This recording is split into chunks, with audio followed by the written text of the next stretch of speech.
La séance est ouverte. L'ordre du jour appelle notre débat conjoint selon la procédure d'urgence. Nous entendrons d'abord la présentation par M. Emmanuel Zengeris du rapport de la Commission des questions politiques et de la démocratie intitulé « Les conséquences politiques de l'agression de la Fédération de Russie contre l'Ukraine ». Ensuite, Mme Linda Hofstede-Halleland présentera le rapport de la Commission de la culture, de la science, de l'éducation et des médias relatif à la guerre d'agression contre l'Ukraine, participation des athlètes russes et bélarussiens aux Jeux olympiques et paralympiques de Paris 2024. Nous devrons en avoir terminé avec l'examen de ce texte, vote inclus à 5h30. Nous devrons donc interrompre la liste des orateurs vers 5h05 afin de pouvoir entendre la réplique de la Commission et de procéder au vote nécessaire. Les rapporteurs disposent chacun et chacune d'un temps de parole de 7 minutes pour la présentation de leur rapport et de 3 minutes pour répondre aux orateurs à la fin de la discussion générale. Maintenant, la parole est à M. Zingeris, rapporteur de la Commission des questions politiques et de la démocratie sur le premier texte. Emmanuel. Merci beaucoup, Monsieur le Président. Chers amis, I would like to say that today we are facing 500 days when we're witnessing Russia's illegal and unprovoked war of aggression against Ukraine. 500 days Ukrainians are defending values of Europe, not only on the front line, Mr. President, but the voting inside of their parliament. Istanbul Convention passed through. The other extremely important conventions and bills are approved by the Parliament of Rada during the everyday bombing of Kiev, Odessa, and other major cities and villages. As the Ukrainians advance and liberate areas of their territory now illegally occupied by the Russian Federation, we fear new evidence of war crimes will emerge. The current destruction of Kakhovka Dam confirms the barbarism of Putin's war machinery, of war crimes and ecocide. In defending of sovereignty, independence and territorial integrity of their country, Ukrainians are protecting the values of us, of Council of Europe, of Charter of United Nations. One of the main political consequences of Russia's war of aggression against Ukraine is that it has forged a renewed bond amongst democracies in support of Ukraine, not only here in Council of Europe, but in all democratic world. The current summit in Reykjavik the current Reykjavik summit was extremely successful, is the expression of this unity around common values, of the resolve to support Ukraine for as long as it takes. The summit in Reykjavik shows that for the Council of Europe and its member states, supporting Ukraine is a political imperative in everyday life. For Council of Europe member states, supporting Ukraine is important not only as an issue of rule of law and international justice, dear friends, but also to protect democratic security and stability here in Europe. To turn this commitment to the reality is of the most important to step up the assistance to Ukraine now. We must complete a comprehensive system of international accountability of Russia Federation. We welcome, all of us, the register of damages for Ukraine as a historic result, and we will implement very soon in reality in The Hague. But we must keep pursuing full accountability and the establishment of a special tribunal for crimes of aggression. We must ensure this full accountability includes those military and paramilitary groups who participate in the Kremlin aggression against Ukraine and actually, Mr. President, in the aggression in other places like Syria, like Africa. They must be declared like international terrorist groups. I'm talking about Wagner and Kadyrov groups. Dear colleagues, Today we will vote in favor for all points mentioned by me and mentioned by you. Thank you for being extremely inclusive during all stages of preparation. Thank you for your amendments in Political Affairs Committee. And I would like to say that our report will cover from migrants to energy, economic leverage to elite capture, ecocide created by Russia. And actually we just have, Mr. President, we just have Mr. Zelensky's statement 2 hours ago that prepared provocation from Russian side on Zaporozhye nuclear power plant are now in preparation, and he has warned the whole world. We will try to this new fact to react. Disinformation to energy blackmail, the kidnapping of Ukrainian children, the putting down the whole Russian democratic society, and Lukashenko, who is on the side of this criminal war on side of Mr. Putin, putting down, we just heard Madame Sveta Tsikhanovskaya, the democratic society, and they're fighting for democracy in Belarus, and Ukraine war means will have effect on Belarusian society too. So, ending, I would like to encourage you to build resilience in your society against the Russian aggression in every day, not looking you have on the newspaper first page or not the events in Ukraine, and don't forget that Moscow is doing a mockery and humiliation from all our sanctions. They have 110, in every pocket they have 110 schemes how to avoid the sanctions, and we will try to build a wall of shame for those banks and those firms, even those countries who are supporting in avoiding the sanctions declared by European Union, by all of our countries, and by United States. Thank you so much. Thank you, Mr. Zingris, dear Manuelis. Now I call Madam Helleland, Rapporteur for the Committee on Culture, Science and Education and Media, to present the second report. Linda, you have 7 minutes now and 3 minutes at the end to reply to the debate. You have the floor. Thank you, Chair. Dear colleagues, Ukraine continues to stand up against the Russian aggressor with resolve and determination. They are on the front line for democracy and our European values. At the same time, the IOC is considering lifting the ban on Russian and Belarusian athletes from participating in the Paris Games next year. It's deeply worrying and disappointing. Our debate and this resolution are therefore very important.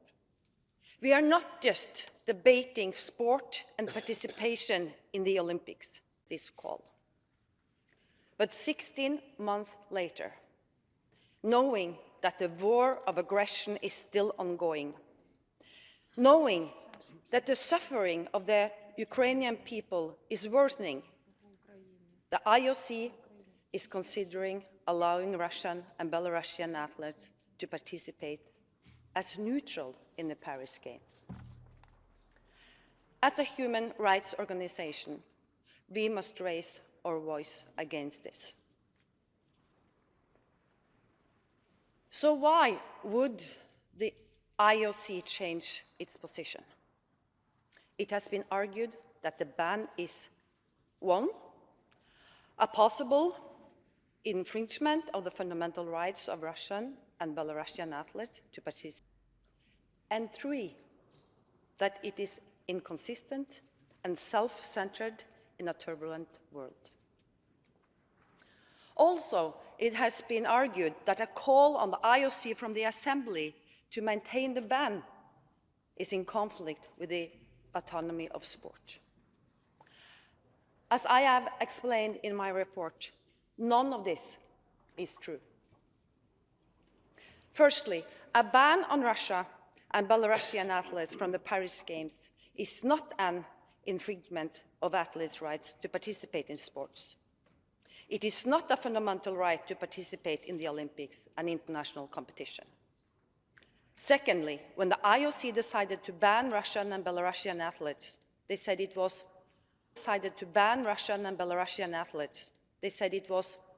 because the Russian invasion of Ukraine represent a blatant violation of the Olympic truce. This has not changed. The war of aggression against Ukraine is still a blatant since last year. And thirdly, to the argument that the ban is inconsistent and self-centered, I will say the following. This war of aggression is of a totally different nature and scale than other ongoing conflicts. A superpower has threatened nuclear escalation. Russia is challenging the existing international legal order.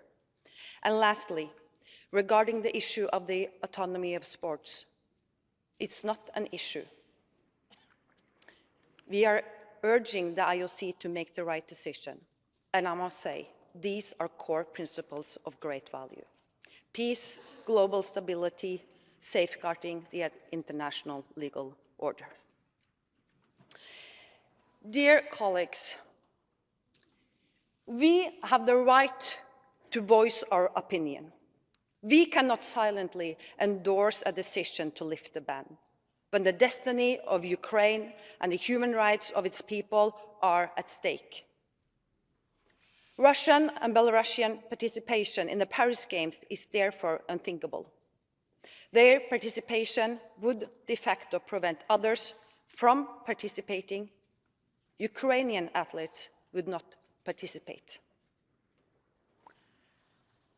Finding acceptable criteria for Russian and Belarusian participating as neutral is near impossible. It is inevitable they will link to their countries. So we must therefore call on the IOC to maintain the ban. There is no such thing as a neutral athlete. We must urge national IOC representatives as well as national and international sports federations to stand up against IOC's proposal to allow participation under neutral flag. Thank you. Thank you, Madam Helleland. And now in the debate, we first go to the 5 speakers on behalf of the political groups. And first in the debate, I call Mr. Casper van den Berg from the Netherlands. Casper speaks on behalf of the Alliance of Liberals and Democrats in Europe. Casper, het woord is aan jou. Dear Chair, the Alliance of Liberals and Democrats in Europe wants to express its heartfelt gratitude to the rapporteurs of today's debate, Mr. Zingeris and Ms. Helleland. They have done an impressive job working on a topic that is, or should be, the highest priority to everyone here at the Council of Europe, namely Russia's war of aggression against Ukraine. Thousands of civilians have been killed, alongside the tens of thousands of Ukrainian military who have died protecting their country, and over 14 million Ukrainians have been forced to flee their homes. The Russian army has committed heinous acts of savagery and war crimes, including the expulsion of Ukrainian children. ALDE strongly condemns once again the Russian Federation's full-fledged attack on Ukraine with the Belarusian regime's complicity. While politics usually is primarily the realm of politicians and public authorities, in the face of such a fundamental attack on the core values underpinning our societies, societal institutions, including the IOC and its constituent sports bodies, cannot look away. Instead, they should bring the weight of their moral authority and renown to the public consciousness and should not allow the Russian Federation and Belarus to be represented in the Paris Olympic and Paralympic Games for as long as the war of aggression continues. ALDE thereby underlines the resolution of the Committee of Ministers of 26 October last year. There is no doubt that participation by athletes from these countries would be used as a propaganda tool by the regimes. We have seen the Russian and Belarusian authorities do this over the past period. Their participation would hinder other athletes, not least Ukrainian athletes, from competing. allowing for these athletes to participate as neutral individual competitors offers no solution because it will not provide the required safeguards and will not be a response worthy of the Olympic spirit. Moreover, as we know that Russian and Belarusian elite athletes receive state salaries, there is no realistic way thinkable that they could demonstrate their neutrality or distance themselves from these regimes. If for nothing else, it should be out of respect for the nearly 300 Ukrainian sportsmen and women that have to date lost their lives in the war, and the children whose lives have been cut short and who will never have the chance to excel at sports, that the sports world should stand up for the basic values of liberty and democracy. Thank you. Dank u wel, Casper. Now, Mr. Alexei Goncharenko from Ukraine is going to speak on behalf of the European Conservative Groups. Alexei, you have the floor. Thank you. Thank you, Mr. President. Microphone. Yeah. Thank you, Mr. President, and special thanks to rapporteurs, special ačiū to Emanuelis Zingeris for great job done. Thank you very much for this so powerful, so important report. And now we're speaking about sport. And we're speaking the word neutral. And I want to take this point and to go ahead. What is really neutrality? Can we really be neutral in the world? You know, when I'm hearing that it's not just from sportsmen, it's a culture people, artists. We see people in Monaco, Courchevel, Vienna or Geneva sitting in restaurants and saying, you know, I'm Russian and I'm neutral. No, you are not. If you want to be Russian, not with the word bad Russian, you just need to name evil as evil. You just can't be silent.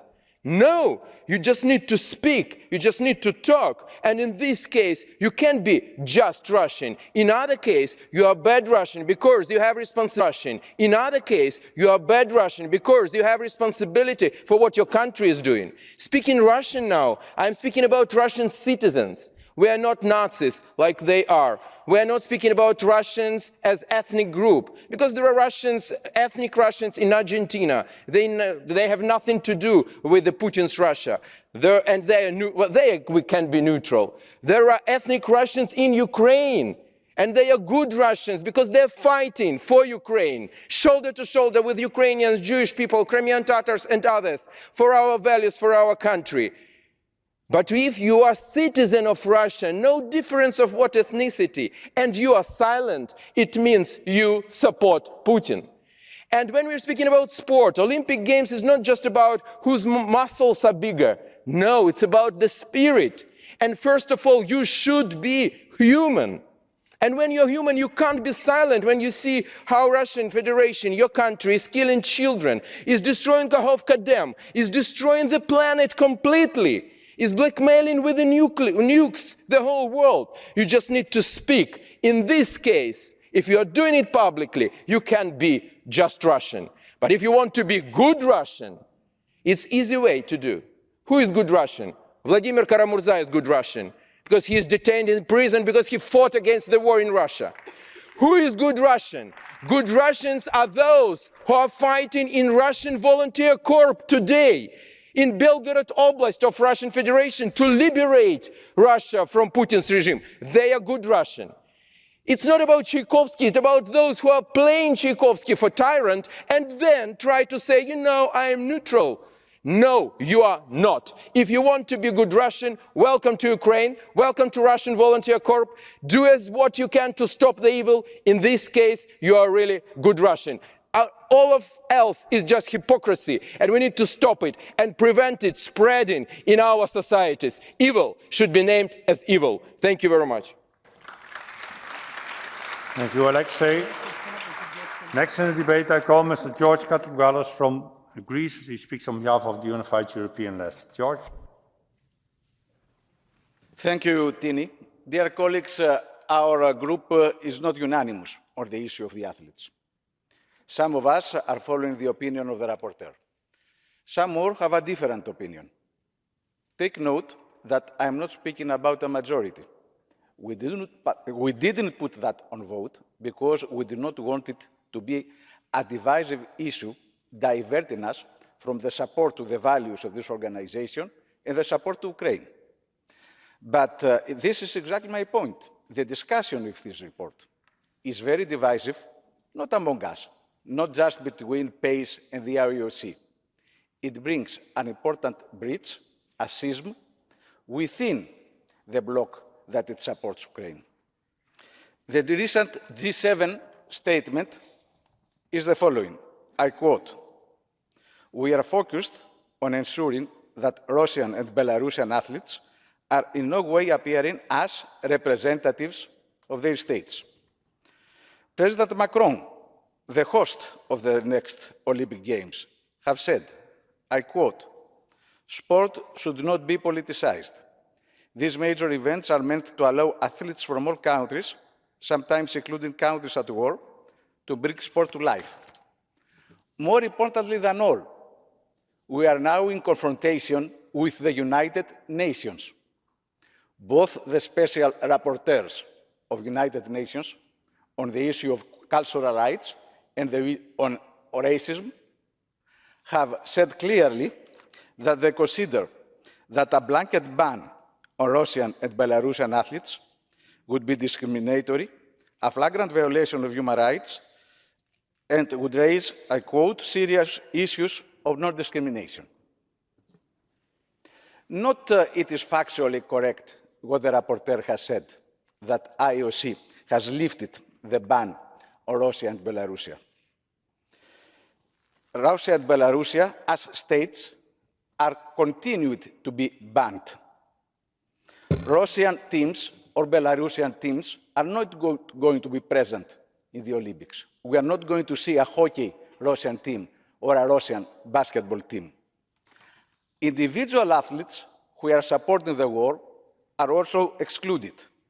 Athletes who belong to groups, to athletic groups of the army or the police are going to be excluded. So again, it was a very bad decision to bring this item on the agenda of PACE. It is going to give an easy propaganda victory to the Russian regime, because IOC is not going to hear what we are going to say.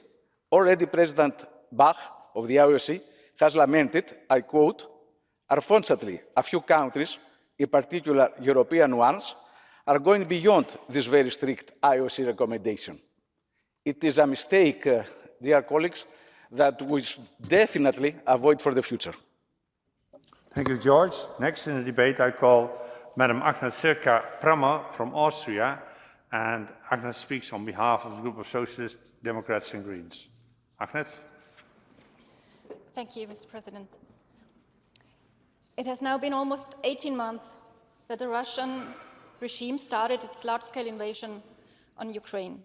Since the very first day, the Council of Europe member states have been supporting Ukrainians in defending their sovereignty, their independence, and the territorial integrity of their country.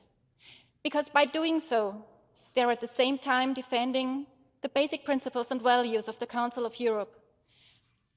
They are defending the principles of democracy and rule of law. This war is not only fought with tanks and rockets, it is also fought with energy blackmail, with nuclear blackmail, and with disinformation. And this leads me to the second resolution. Olympic and Paralympic Games have always been more than sports events. They are a platform for athletes to perform, but also for nations to show their athletes. It starts at the opening ceremony and continues in victory ceremonies with flags being raised and anthems being played. Medals are being counted nation-wise. Athletes are always competing for their countries. And that is what Russian propaganda will make of it. Even if under a neutral flag, the message will be, we are part of peaceful games. We are part of the Olympic family. We are level with all others. We are not bad. Yes, as a person involved in sports, it breaks my heart to watch games knowing that there are athletes who have been training for years to get into the shape to qualify for the participation in the Olympic or Paralympic Games, and now cannot do so because their regimes started and continue a terrible war. But this is not about sports hearts breaking. It is about hundreds and thousands of Ukrainian and also Russian hearts that stopped beating. This is about crimes, war crimes being committed every day. This is about large amounts of soil and natural resources being destroyed on purpose. This is about people being tortured and murdered, about women being raped, and about children being kidnapped. What national governments and international institutions can and shall do to stop Russian Federation's aggression on Ukraine is listed in the resolution. In summary, it is to show the Russian regime and the world that the Russian leader has put the country outside of the community. What the IOC can do is simply not to give the Russian and also the Belarusian regimes the opportunity to use the Olympic and Paralympic Games in Paris as a platform to transport the very opposite of what the community of states has agreed. The IOC has to make it clear that there is no space on the pitch for those not playing by the rules. Thank you. Thank you, Agnes. And last speaker on behalf of the political groups, Mr. Alexander Pojciev from Poland on behalf of the European People's Party. Alexander. Chers collègues, nous débattons possible exclusion des athlètes russes et biélorusses des Jeux olympiques. Comité olympique international et certains d'entre nous partagent une idée que l'olympisme, c'est s'aimer la paix et que les athlètes n'ont rien à voir avec les deux régimes, ainsi que la décision de les priver de Jeux à Paris, c'est inhumain. Comme la solution, il nous est proposé leur participation sous le drapeau neutre. Non, non et non. D'abord, dans l'Antiquité, où nous voyons la naissance de l'idée olympique, tous les conflits armés devaient cesser obligatoirement. Vous vous souvenez que les forces russes on attendait la fin des Jeux olympiques à Pékin en hiver. Pourquoi? Ils ont eu peur. Est-ce que le comité a reçu une telle déclaration pour 2024? Non. Drapeau neutre. J'ai regardé récemment le tournoi de Roland-Garros à la télé française. Les commentateurs au moins 50 fois, pendant un match, ont appelé M. Medvedev, que j'adore comme le joueur du tennis, athlète russe. Est-ce qu'à Paris, les commentateurs vont dire pendant les matchs de foot, l'équipe neutre a gagné contre l'Iran?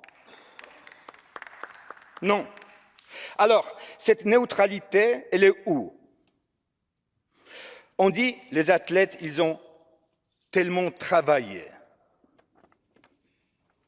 I mean, I love him as a tennis player, but they refer to him repeatedly as a Russian athlete. Now, during the Paris Games, are the commentators going to say, well, you know, the neutral team won against Iran? Of course they're not. So, where is any such neutrality to be found? Now, people say that, you know, athletes have trained hard.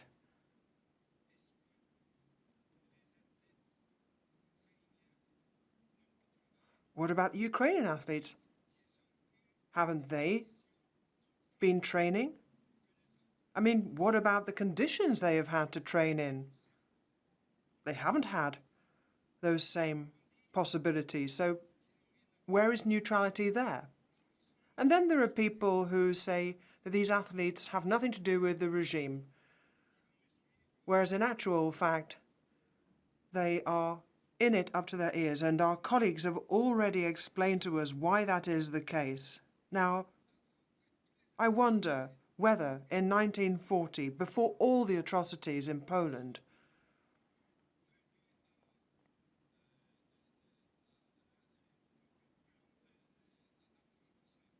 So before anybody had learned about those atrocities, would anybody really have wanted to hold the Olympic Games? No, of course they wouldn't. Besides,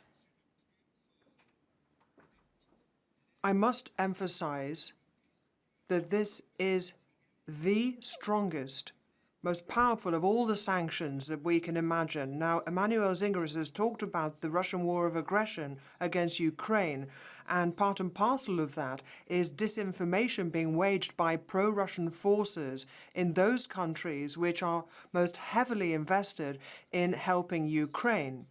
Now, we have had a debate about the Bolshevik Commission, which is there, not really there to tackle Russian influence, but the opposition now is absolutely stupefied to see that there were people who were unanimously clamoring for the setting up of that commission.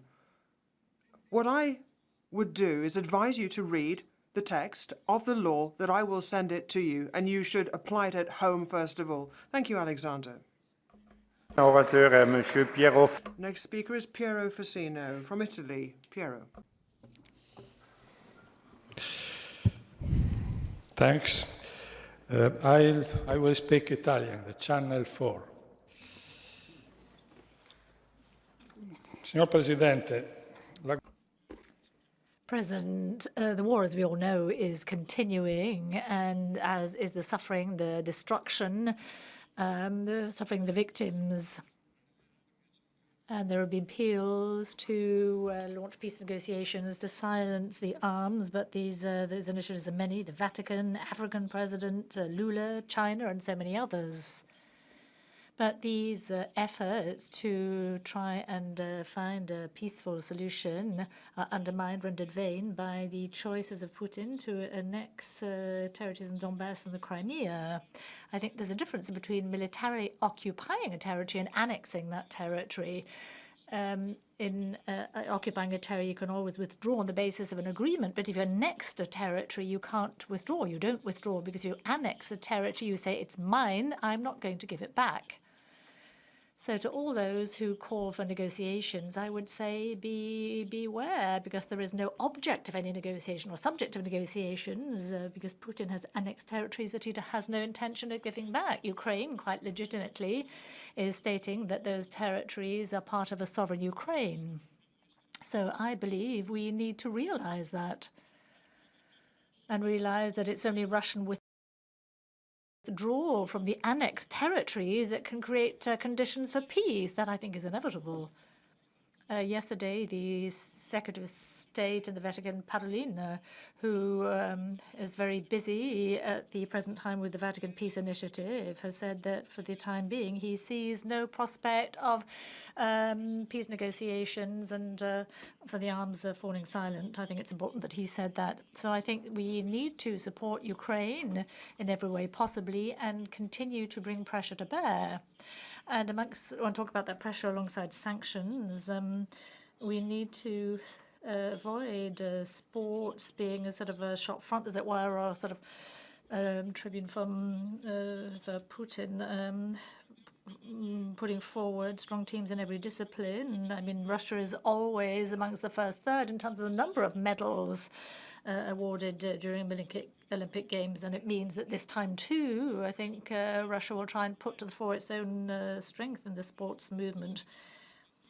But that is something that is a sort of an asset that Putin will try and exploit internationally. So I think what we need to do is avoid a situation where Russian athletes participate in the Olympic Games, not because we have something against the athletes as such or their right to sort of engage in their sports discipline, but we're against them being used as propaganda tools by Putin.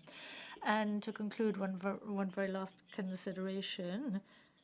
As a title of our report, we say about the consequences of the Russian Federation's aggression, and I think those consequences are many indeed.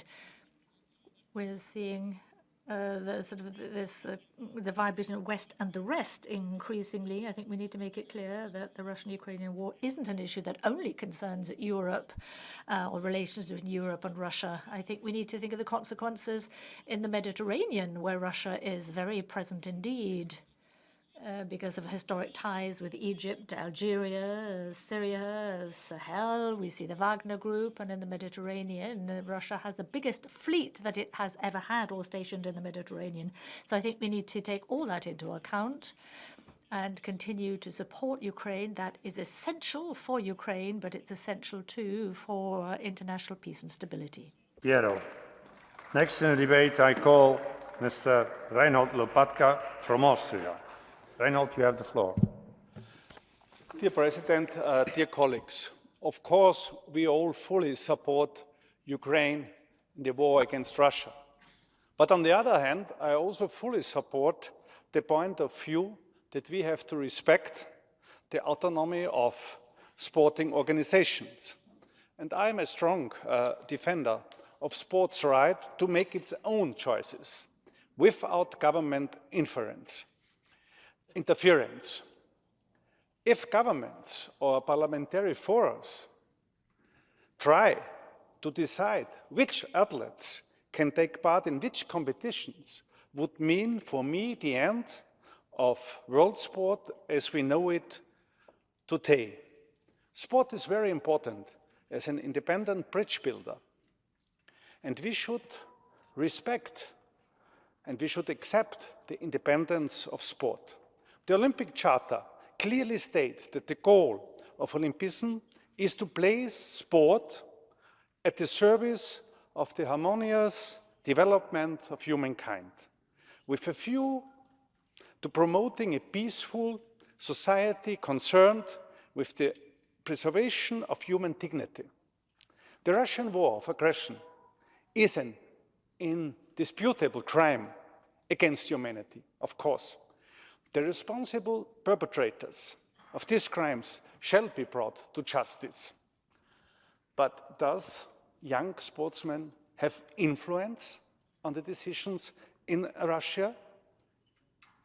I think they have no influence at all. And here, of course, these young sportsmen, these young sportswomen are misused by the Russian Federation as a propaganda purpose. I see this problem.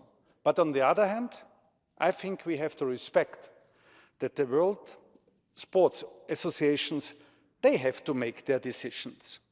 And we, as politicians, we should not interfere. We should not move in a direction taking away the responsibility from the sports world federations. We have so many dictatorships on this planet. And if we, as the Council of Europe, open here a door, what would we do when many of these dictators are misusing more and more their young sports people? I don't know how the International Olympic Committee can move on. So I think the only way is that we respect that is in the hand of the International Olympic Committee, and it is in the hand of the World Sports Federation how they decide.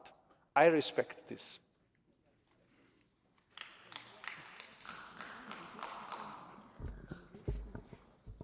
Bonjour à toutes et à tous. Well, good afternoon to all of you. Thank you very much indeed, Mr. Lopatka. I now call Mr. Roland Rino Büchel from Switzerland. You have the floor. Thank you very much indeed, Madam Vice President, ladies and gentlemen, colleagues. Now, in my professional life, I've been involved in sport for a long time. Spent my whole life professionally involved with sport, and yesterday I made a number of phone calls to our sportsmen and women, and one of them told me quite clearly that if I'm to win a gold medal at the Olympic Games, I want to be competing against the very best in the world. I want to be the number one. I want to be the best in the world. And I want to be the best of all the honest sports people in the world who don't cheat and who are not involved in doping. Now, if we do exclude athletes because they cheat or because they are involved in doping, and that is one thing. It is quite another to exclude athletes for another reason. Do we really want the IOC to do so and in the process to infringe its own charter? I mean, what is the IOC after all? It's a private international organization which was founded as an association and had its headquarters in Lausanne. So I've talked about the IOC, and I also want to talk about athletes in all of our countries. Now, 10 years ago, there was the UNESCO meeting of the Ministers of Sport, and they issued a Berlin Declaration saying that one of the human rights was people's access to sport, saying that it has to be a basic right for all people regardless of their ethnic origin, their age, or their social or cultural background. Now, if we now call on this organization to exclude Russian and Belarusian athletes, then we are calling for these games to be in violation of that Berlin Declaration. So we have to therefore come back to the IOC Charter, which lays down the principles thereof. It states that participation in sport is a human right, and any exclusion of anyone from any country on the basis of their race or religion or for political reasons is not compatible with membership of the Olympic movement. And Chapter 1 actually states that the IOC has to clamp down on any kind of political or commercial abuse of sport. And it is an absolute duty of the IOC to prevent any kind of political interference in sports. Ladies and gentlemen, I therefore firmly believe that sport must be a politics-free space, and if we are calling for these athletes to be excluded, it will mean that the IOC has to violate its own founding principles. I don't want to see that, because you really want the IOC to be a danger for sport. This is a private organization. Now, athletes should be allowed to participate regardless of who happens to be their head of state at any given time. Thank you very much. Merci, Monsieur Buchel. La parole. Thank you very much, Mr. Buchel. And I now call Elena Komenko from Ukraine.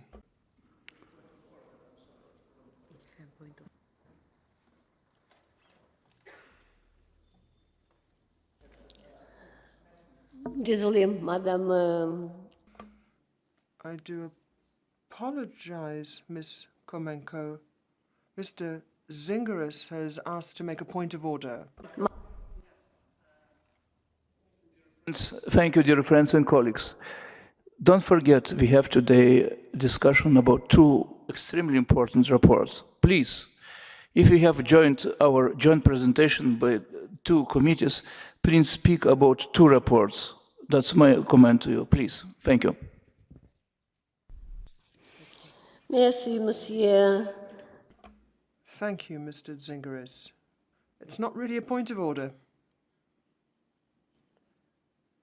Anyway, now I give the floor to Ms. Komenko from Ukraine.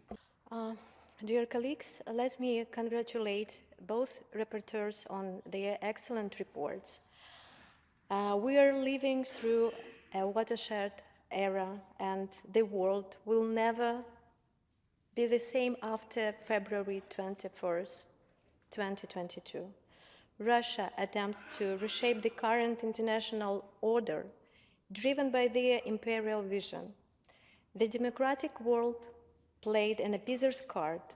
They were naive about Russian real plans and all along became more dependent on natural resources of the Russian totalitarian regime. But it keeps getting worse. Russia uses scorched earth tactics. They plunder and destroy and try to wipe out Ukraine. They mined and destroyed Kakhovka Dam. They took as a hostage the Zaporizhzhia nuclear power plant. They mined the Crimean Titan plant and shelled the ammonia pipelines. They exceed any expectations from the notion of madness and feed on the weak reaction of their opponents. They wish we never existed. Well, we are here, and here we are still fighting fiercely. But on our side, is naivety over? I'm not sure about that. Perceptions change drastically only after horrors of war are seen with your own eyes. It converts into support against the aggressor for the cause of just self-defense, but way too slow. The main burden is still carried by Ukrainians, and knowing about the vast human resource of Russia, their insane disregard for human rights and human life, we cannot scream enough how urgent it is. How urgent it is to scale up defense spending for all. How urgent it is to make our democracies capable of producing and maintaining necessary capabilities. Because without that, you cannot defend the very basic human rights cherished in this organization. Without that, your insane neighbor may question even the human dignity, and no one would be empowered to stop. This report, the political consequences of the the war of aggression against Ukraine, reiterates many important components to bring lasting peace, like strengthening the sanctions to cripple the war machine destroying Ukraine, and setting all the necessary accountability mechanisms. On this background, we salute the Estonian government for setting up principles of the use of freezed Russian assets and hope for the adoption of their respective laws soon. All European governments should follow this lead. It is popular nowadays to portray someone as a peacemaker, or someone can portray himself or herself as a peacemaker. All peacemakers may take note from this resolution, from the resolution on consequences, political consequences of the Russian Federation's aggression against Ukraine. Only steps resuccoring the rules-based international order would bring true peace.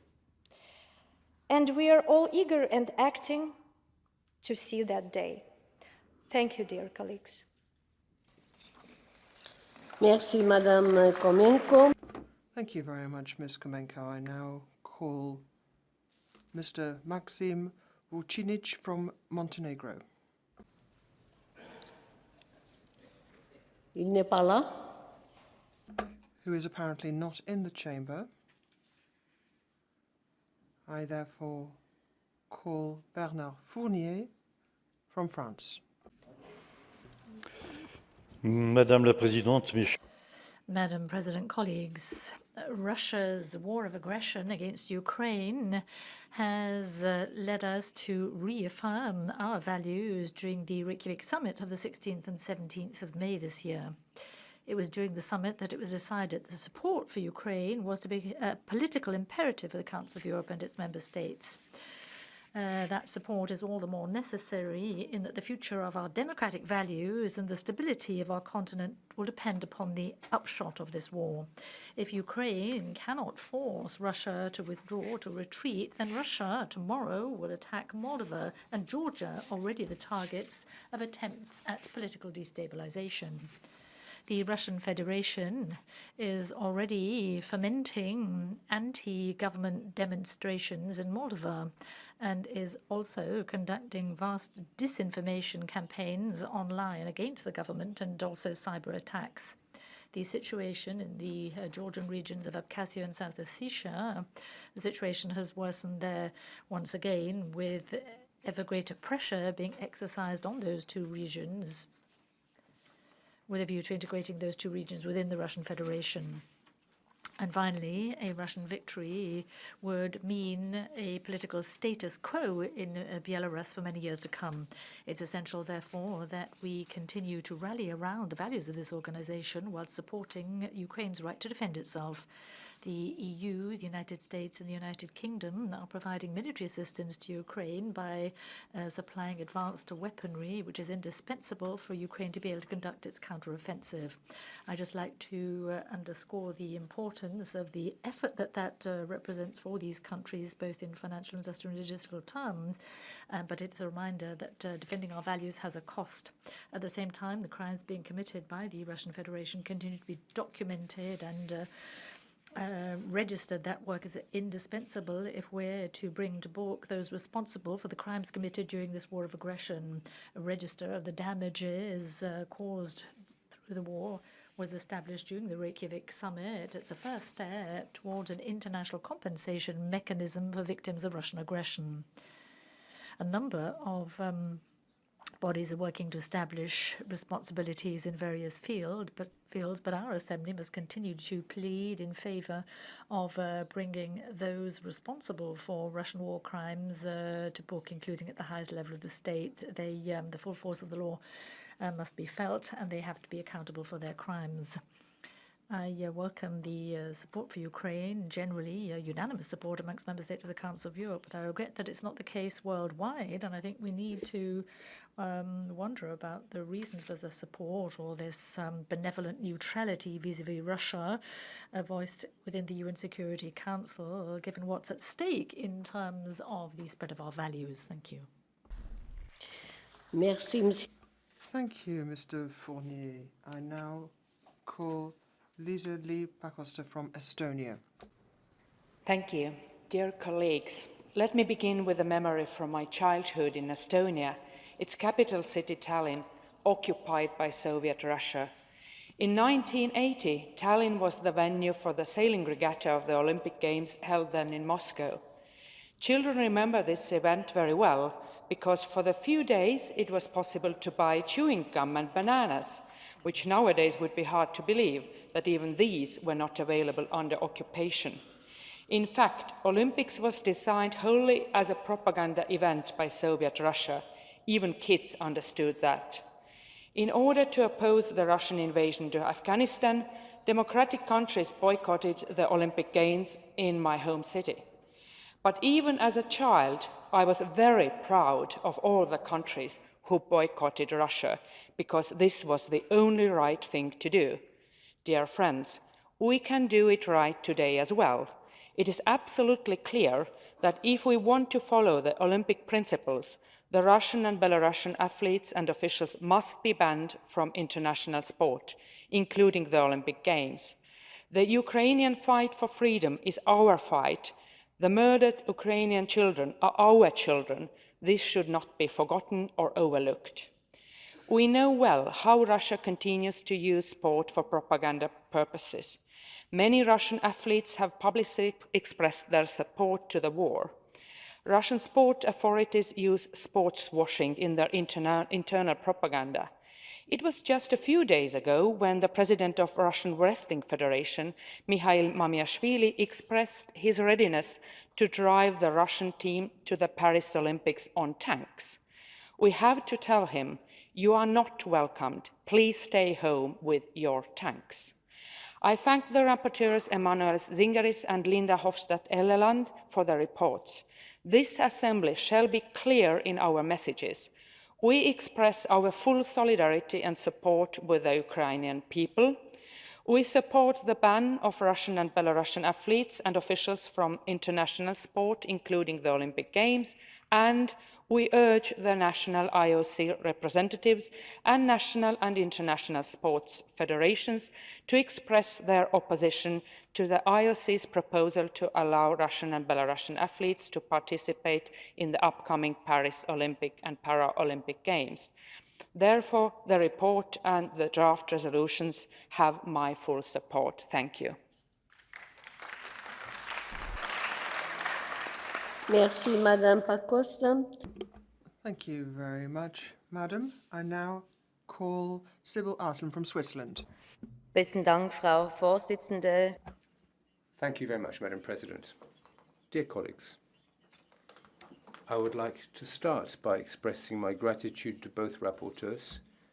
It's true we're living in difficult times, and we are, of course, obliged to address and debate all these complicated issues. We have to do that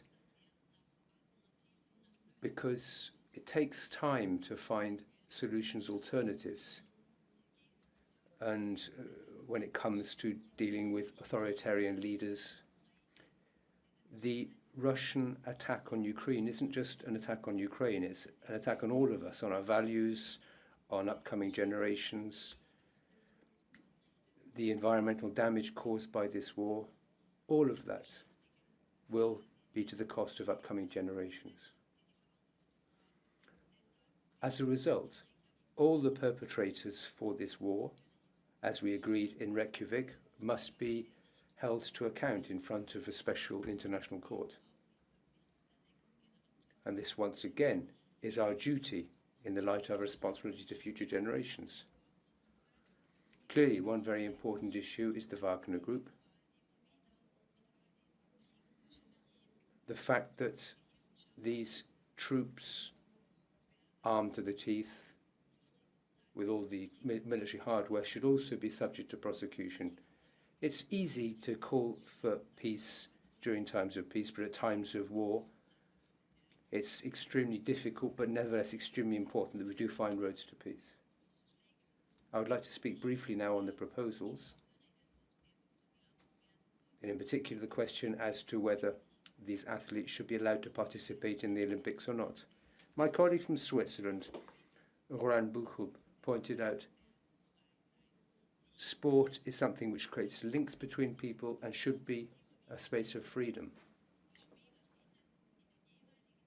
What we've seen in a repeated manner is the way in which sportsmen and women from individual countries are used by the authorities of those countries. They're used for propaganda purposes, and they're used to demonstrate that there are no consequences for their acts.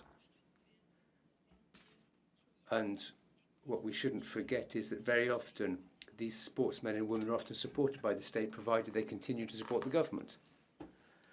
Other players of sport who might have been critical, for example, regarding the Russian invasion of Ukraine, do not get state support. Let me give you an example. Let me remind you of the Iranian sportswomen who took part in competitions abroad, one, for example, who climbed without a head covering, and the woman in question was arrested by the mullahs when she went back, and we had to fight for her release. This is why it's important that we act in a consistent way and that we state clear demands from sport organizations, even if they are private. I think we should send out a strong signal, and we should ensure that these sports organizations send out such a clear signal to authoritarian states. Thank you. Thank you, Sibyl. I now call Ingrid Skau from Norway. Thank you, Madam President. This is an important debate. I congratulate Mrs. Helleland on her work and call on you all to support the draft resolution. Now I would like to start with the conclusion. As long as there is war in Ukraine, Russian and Belarusian athletes can't be allowed to participate at the Olympic and Paralympic Games in Paris next year. Allowing them to participate under a neutral flag or banner is not acceptable either. Our Assembly must take a clear position on this issue, and we must use our voices to stand up for Ukrainian athletes. Their right to participate in sports is violated by the Russian aggressor. Madam President, ideally, sports and politics don't mix, but we all know that this is not the case. Sports and politics are tightly linked together. During the hearing on this issue in April, President Cox underlined that sport is a powerful tool. It has the capacity to transmit values and principles to society as a whole, not only to those taking part in it. I couldn't agree more. The international community has shown remarkable unity and strength in its response to Russia's war of aggression in Ukraine. I encourage the world of sport to do the same and to not disengage itself from the rest of the international community. Taking a clear stand, Madam President, on this is not disrespecting the autonomy of sports and sporting organizations. Our Assembly fully respects the autonomy and the competence of the IOC, but we cannot remain silent if the IOC decides to withdraw the ban. We cannot silently endorse such a decision.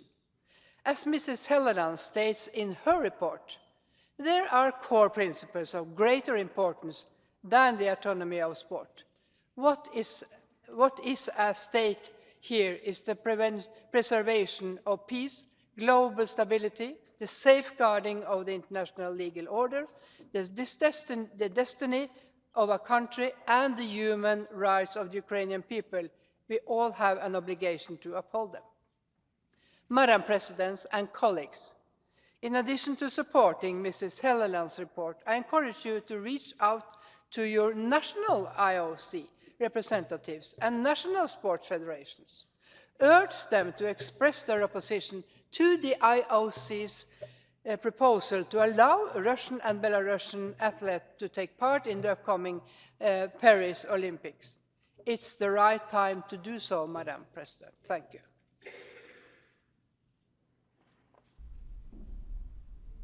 Merci, Madame.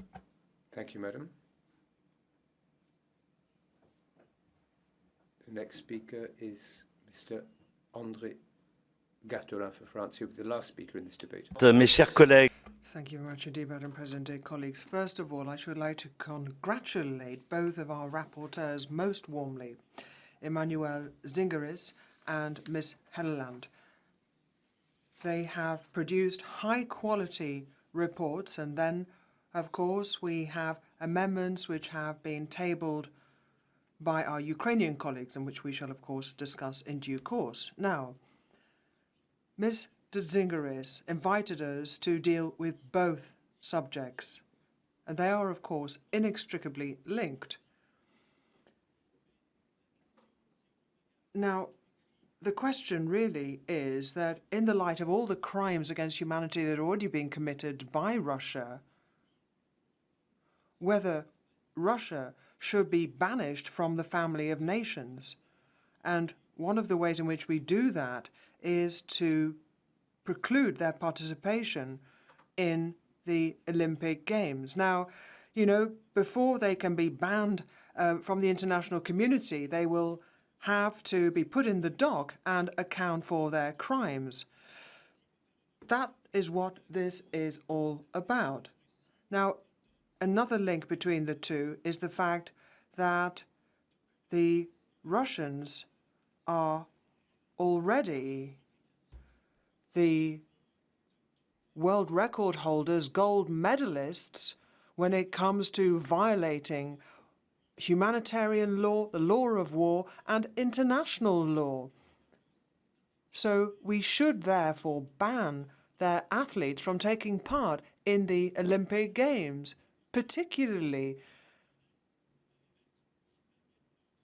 Let's stop peddling this myth that they could compete under a neutral banner. I mean, just imagine if there were a football match between one country, say Russia, versus Belarus. So, you know, you'd be saying then, well, a neutral country then has scored a goal against another neutral country. I mean, you know, all athletes would want to play for such a team, they'd be sure of winning. I mean, let's talk about the Olympic values, because they, of course, chime with the fundamental human values that we are calling to be respected. High-level Russian athletes, let's not forget, are mostly soldiers, and they are part of military teams, and they are paid by the state. You know, these people haven't said much in the last few months. They've been very quiet. You know, what about the poor Ukrainian orphans who were forcibly deported? I mean, what about all these rallies to support Vladimir Putin. So basically, you know, I don't care whether my government likes what I'm saying or not. That's not a problem for me. You know, I'm a Frenchman and we're hosting the Olympic Games and I champion certain values and I will defend them right to the end. And I prefer to defend fundamental values rather than European values when they are not the right values. Let me just quote Pierre de Coubertin, my compatriot, of course, who resuscitated the Olympic Games in 1896. And he said that what was important is not winning, but taking part. Well, it just so happens this time round, we need to win. We need to make sure that Ukraine wins and Russia and Belarus must not be allowed to participate. Thank you. Merci. Not be allowed to participate. Thank you. Merci beaucoup, Monsieur. Thank you, Mr. Getula.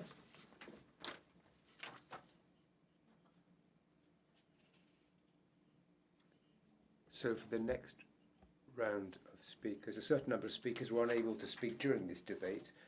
I would suggest that you send, within a 4-hour deadline, your speech to the session services so that your speech can be published.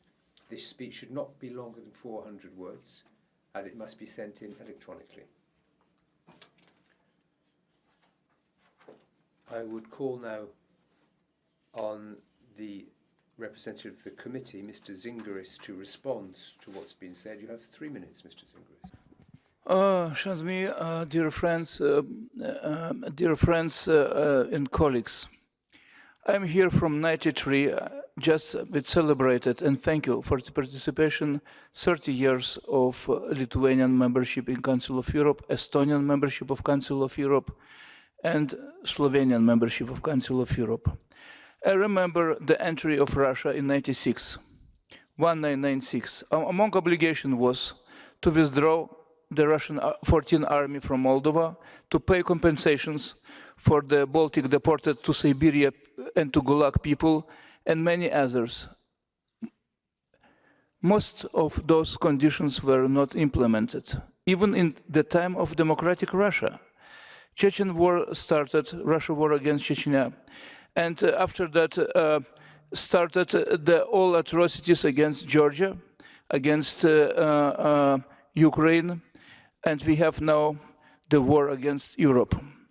You can understand how alone Ukrainians are, how alone are Ukrainians now on the front line. We have now our troops there. We are not defending shoulder to shoulder our freedoms. They're defending our freedoms.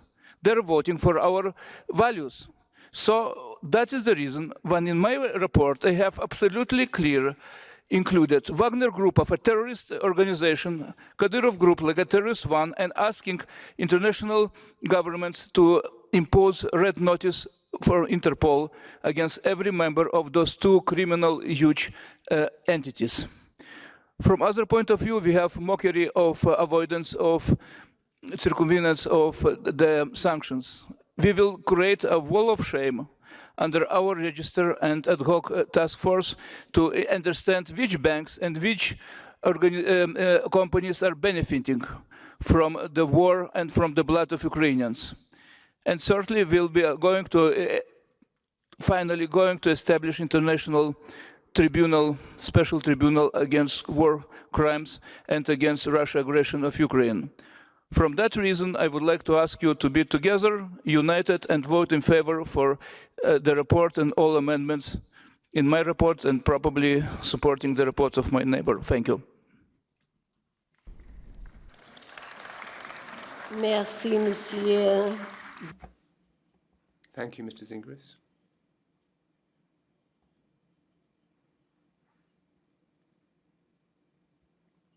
Madam Helleland, you have 3 minutes to respond. Colleagues, thank you so much for your support.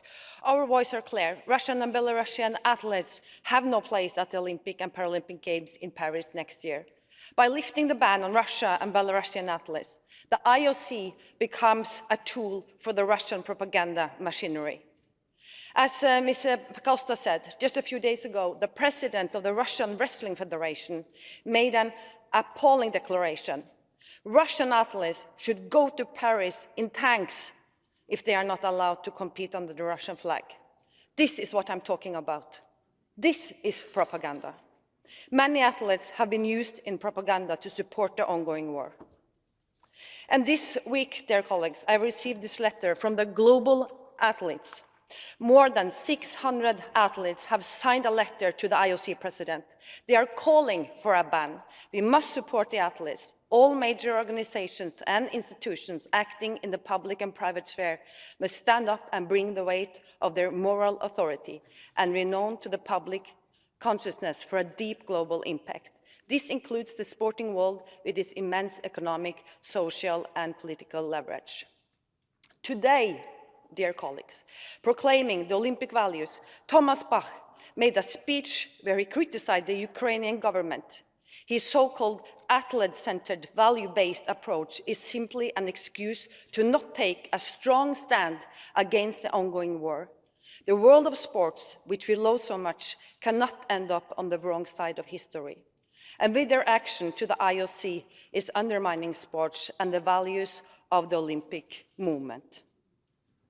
We are not trying to punish Russian and Belarusian athletes, but our assembly must do everything in its power to stand by Ukraine. The IOC cannot just ignore international condemnation and sanctions and the responsibility they have under the Olympic Charter. What is at stake is the preservation of peace, global stability, safeguarding the international legal order, the destiny of a country, and the human rights of the Ukrainian people. So again, we cannot allow the sporting world to end up on the wrong side of history.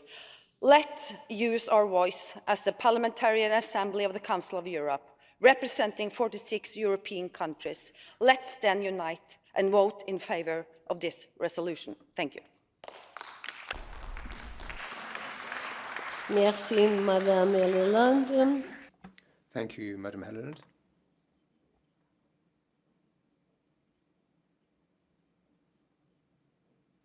Ms. Yaskon, would you like to respond on behalf of the Political Affairs Committee? You have 3 minutes, Madam. Go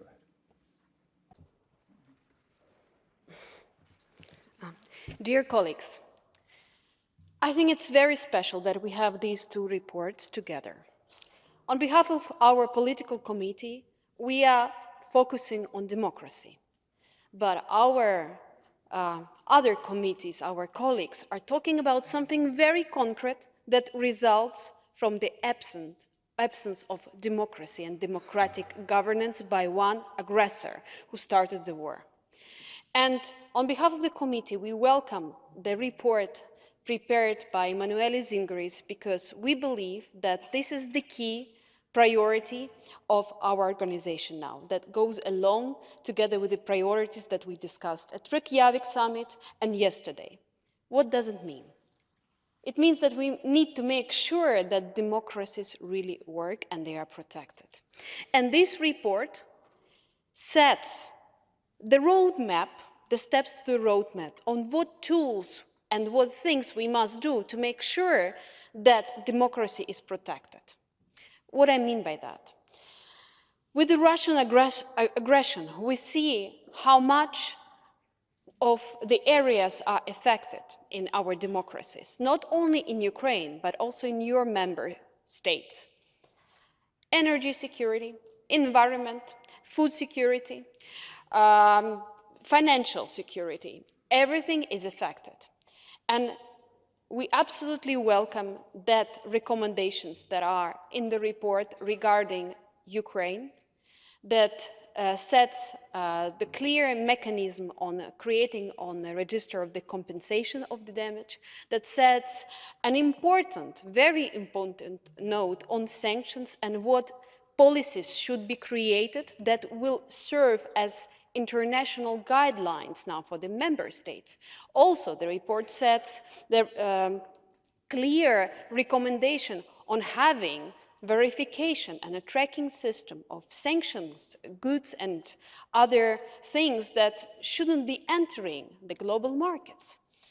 And all of these areas are so much affected. And this report is about Russian aggression in Ukraine, but in fact, it's much wider than that. And it refreshes our purpose of the Council of Europe, and it also speaks not only for the member states of the Council of Europe. I'm absolutely convinced that it's an incredibly important report also for Latin American countries, for African countries, where the Russian aggression is very much into action. And it means that our democracies are endangered. And I welcome that this report sets something very important that we should have the follow-ups together with. In our next session, what have we done in all these areas that we mentioned so that our democracies in our member states are protected and that we are united and we have all necessary tools and policies for that. Thank you. Merci, Madame Iasko. Madame. Thank you, Madam. Ms. Kravchuk, would you like to respond on behalf of the Culture Committee? Madame la Présidente. Thank you, dear colleagues. I do not need to give more details because Linda's report is very comprehensive and the position is very firm, strong, and we have a swift stand of this assembly. We have to show it, the swift stand of the assembly in favor of the ban of Russian and Belarusian athletes. And I would have to underline that after all the discussions we held in the Committee of Culture, Education, Media and Sport, at the end of the day, we received unanimous support for this report. And we have to show this unanimous support in this assembly as well. Of course, we had the discussions, as we had discussions here. But during these discussions, we found out that this sense of neutrality that IOC proposes doesn't work already. We already saw Russian sportsmen go into pre-championships, and they belong to army clubs. Already those who won were congratulated by Putin. After 2 hours, they were on the pedestal, saying this is the great sports school of judo or whatever sport was there. So this is a reality that we face. And also we need to give a wake-up call to IOC. Yes, they are completely independent in their decisions, but we cannot be silent. And we have to call to international federations, to national federations. Sportsmen are moral compass. They always were the authority. They were the people who young people would follow. They need to stand up, and I'm very thankful for the letter of these 600 sportsmen that called us to support the ban, because probably they do not want also to compete with Russian and Belarusian athletes on the same territory. So I really hope that our committee's unity will be here in the assembly. And just imagine, at this very same time, when we are discussing whether Russians and Belarusians should be in Olympics, there is a great hazard of nuclear attack in Zaporizhia. You probably saw, and some of the people said, and it's in the report of Emanuelis. Imagine the scale and how ruthless the war is still after 500 days. So please, on behalf of the committee, I ask you to support the resolution of Linda Helleland. Thank you. Merci, Madame Kravchuk. Thank you, Ms. Kravchuk. That brings the debate to an end. Moving on now to the first report, the political consequences of the aggression of the Russian Federation against Ukraine. This is document 15797. The Committee on Political Affairs and Democracy has presented a draft resolution to which 9 amendments have been tabled. I understand that the committee wishes to propose to the Assembly that amendments 1, 2, 3, 5 and 8 to the draft resolution, which unanimously approved by the committee, should be declared as agreed by the Assembly. Oral sub-amendments to Amendments 7 and 9 were proposed and so will be taken separately.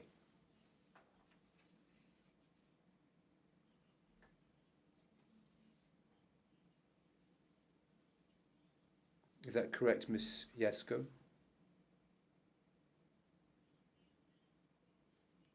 Does anybody object? Apparently not. I thereby declare that Amendments 1, 2, 3, 5 and 8 to the draft resolution have been agreed. Moving on now to the other amendments. Colleagues, I would remind you that speaking time for each amendment is limited to 30 seconds.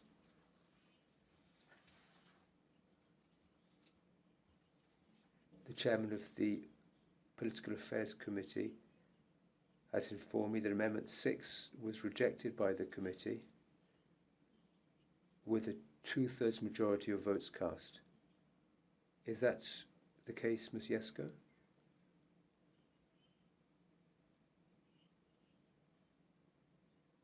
Any objections? Apparently not. In that case, as nobody objects, Amendment 6 to the draft resolution is rejected.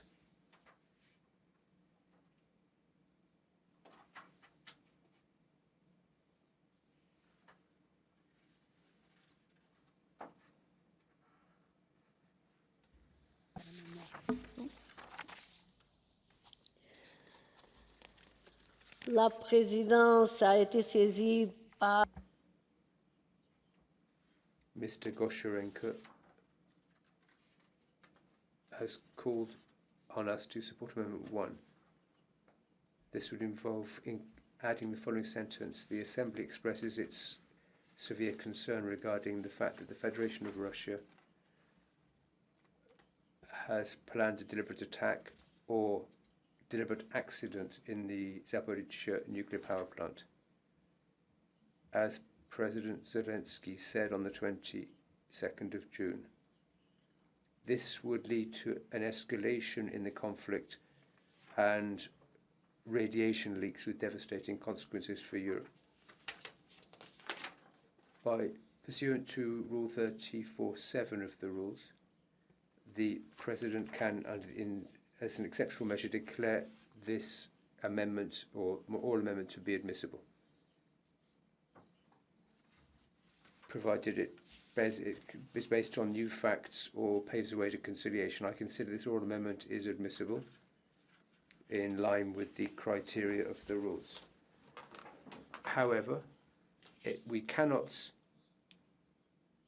accept it if 10 or more members stand to object. Are there any objections to this oral amendment? No, there aren't. So I'd like now to put that to the vote. Voting is open.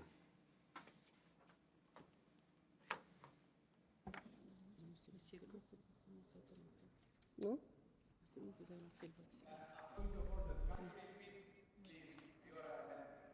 On a lancé le vote. Mr. Gutierrez could support the oral amendment. C'est quoi? Demander la parole. And also the opinion of the rapporteur.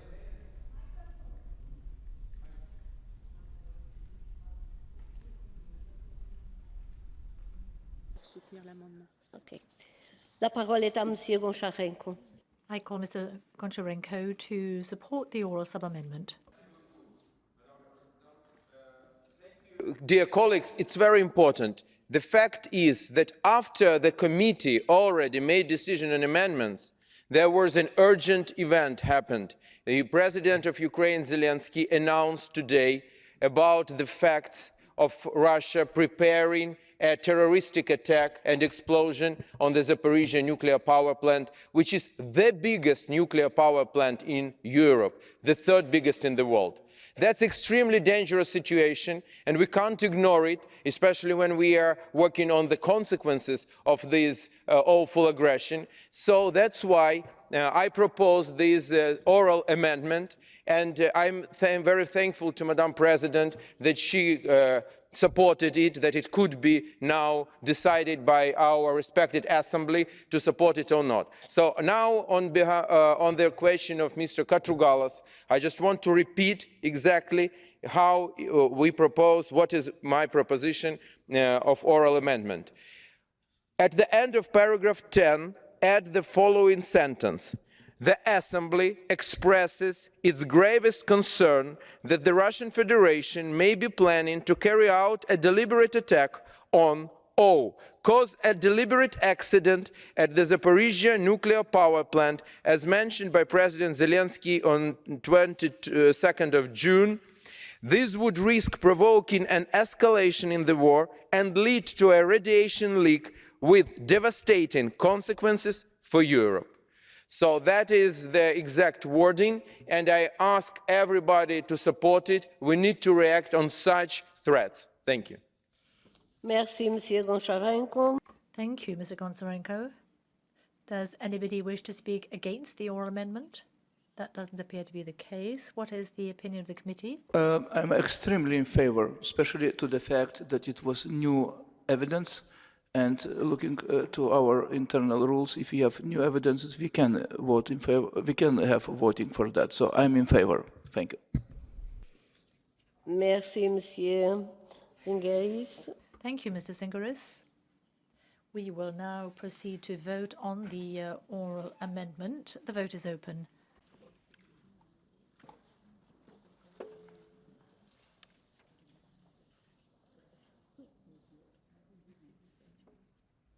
Le scrutin est clos. The vote is closed. I call for the result to be displayed. The oral amendment is agreed to.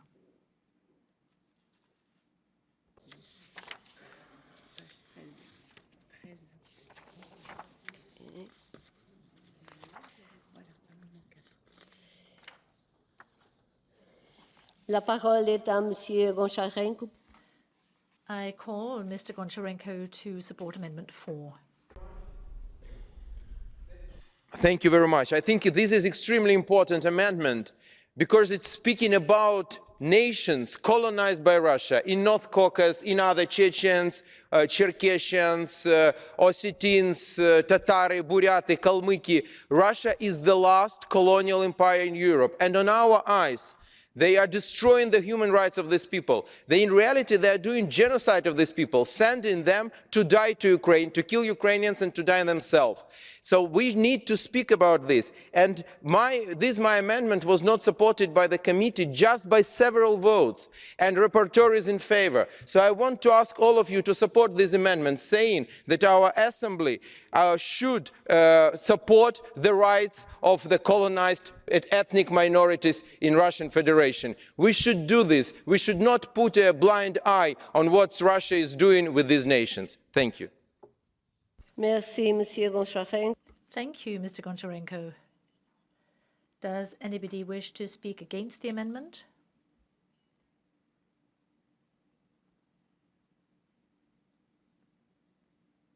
Mr. Katrougalas, you have the floor. Madame la Présidente. Thank you, Madam President. Really out of the scope of the resolution, but above all is extremely dangerous and contrary to what we have decided till now as Council of Europe. It calls for self-determination of ethnicities within the Russian Federation. In other words, it asks for a dissolution of Russia, the breakup of Russia. This is butter to the bread of the Russian propaganda, which portrays exactly the war as a kind of effort of destroying Russia. Merci beaucoup. Thank you. What is the opinion of the committee? Rejected with a simple majority. Donc, nous allons procéder au... We will now proceed to a vote on the amendment. The vote is open.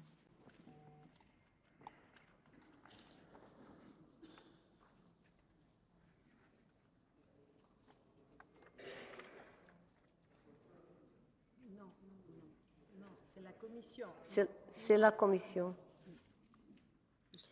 Le scrutin est clos. The vote is closed. I call for the result to be displayed.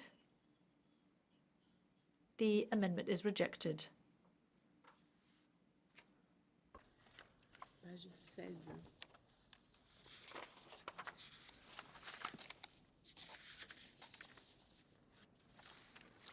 La présidence a été saisie par M. Soboliev. Mr. Soboliev has submitted to the chair the following amendment. In paragraph 21.1, replacing the words Ukrainian refugees with the following words, refugees and persons displaced by the war against Ukraine. So the procedure is the same under Rule 34.7 of our rules. The President may accept an oral amendment on the grounds of promoting clarity, accuracy, or conciliation.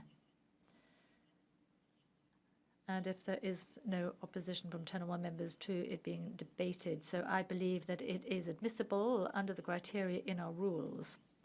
But as I say, it cannot be considered if 10 members or substitutes at least oppose the amendment by standing. Is there any objection to us considering this oral sub-amendment? That doesn't seem to be the case. I therefore call Mr. Soboliev to support his oral amendment. You have the floor. Thank you, Madam President. We just want to qualify this oral sub-amendment in order to see how it's in our resolutions. According to previous resolutions, we have the same term as I proposed to our voting, because only a small part of Ukrainians are refugees. All others has different status that we can have according to this amendment. I want to support this amendment. Thank you. Merci, Monsieur Soboliev. Thank you, Mr. Soboliev. Does anybody wish to speak against the oral amendment? That does not appear to be the case. What is the opinion of the committee? Unanimously approved. Nous allons procéder. We will now proceed to vote on the oral amendment. The vote is open.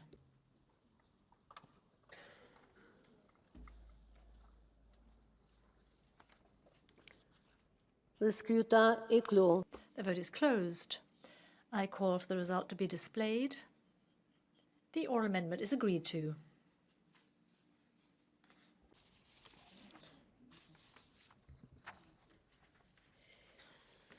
L'amendement numéro 7 fait l'objet. Moving on to Amendment 7, there is an oral sub-amendment from the committee. I give the floor to Mr. Goncharenko to support Amendment 7. You have 30 seconds.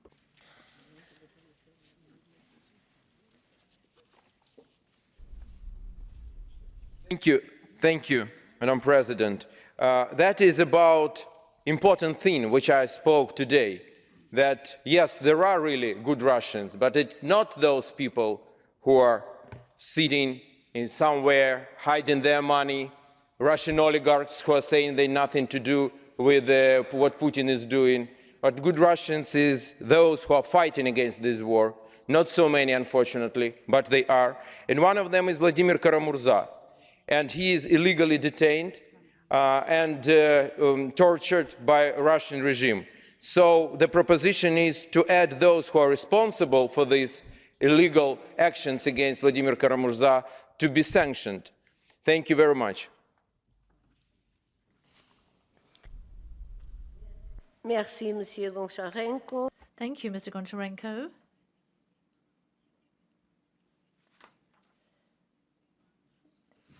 The Political Affairs and Democracy Committee have submitted a sub-amendment to Amendment 7. In amendment, prosecution would become arbitrary prosecution, and I consider that amendment admissible according to the rules, but it can, of course, not be examined if 10 members or substitutes raise an objection. Are there any objections to us considering this oral sub-amendment? That does not seem to be the case.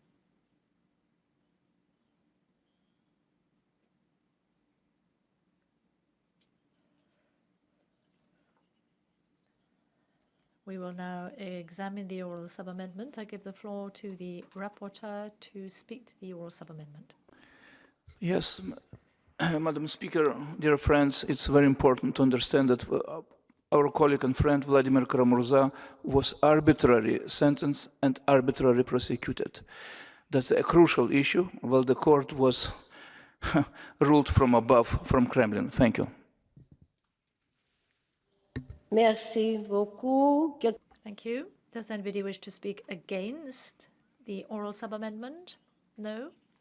What is the opinion of the author of the amendment, Mr. Goncharenko, on the oral sub-amendment? Certainly I support. Thank you. Merci beaucoup. Thank you very much. And the opinion of the committee is naturally in favour. So we will now proceed to vote on the oral sub-amendment. The vote is open.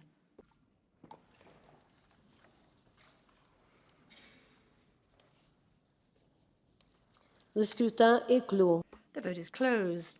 I call for the result to be displayed. The oral sub-amendment is agreed to.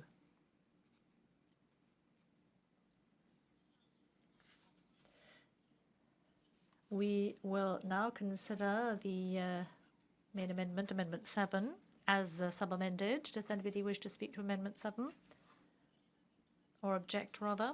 What is the opinion of the committee of the Amendment 7 as sub-amended? Unanimously approved as sub-amendment. Merci. Nous allons. Thank you. We will now proceed to vote on Amendment 7 as sub-amended. The vote is open.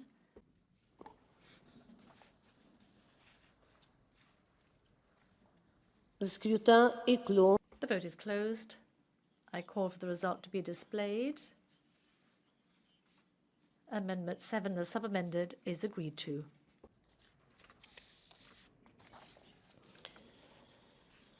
L'amendement numéro 9 fait l'objet. Amendment 9, we have an amendment presented by Mr. Facino. I give the floor to Madam Kamenko to speak to Amendment 9. You have 30 seconds. Dear colleagues, the text of this amendment speaks by itself, and we all aware of, and we are observing the inability of United Nations to counter Russian aggression against Ukraine, and the Assembly reiterates this concern that it expressed earlier in other resolutions, and we would like to support all efforts and discussions seeking to unblock this situation and to stop Russia abusing its veto power. Thank you. Merci, Madame Kamenko. Thank you, Madam Kamenko. I have been informed that Mr. Facino wishes to propose an oral sub-amendment to Amendment 9. Leave out reiterates its concern that the inability of the United Nations and its Security Council to counter the Russian aggression because of an abuse of the right to veto is an existential threat, and insert reiterates its concern at Russian abuse of the right to veto, which is an international threat. And I believe that that sub-amendment is admissible according to the criteria in our rules. We cannot, though, consider it if at least 10 members or substitutes stand in objection. Is there an objection to us considering this oral sub-amendment? That doesn't seem to be the case. We will therefore examine the oral sub-amendment. I give the floor to Mr. Facino to support the oral sub-amendment.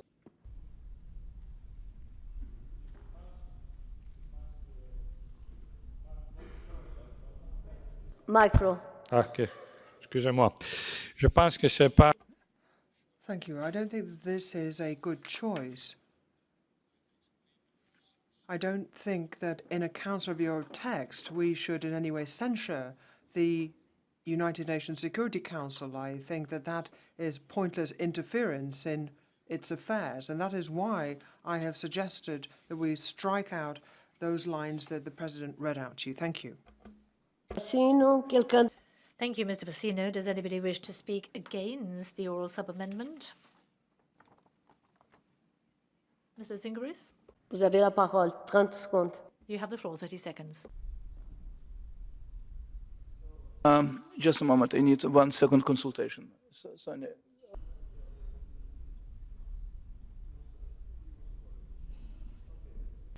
So I remember our discussion in the committee, it was supported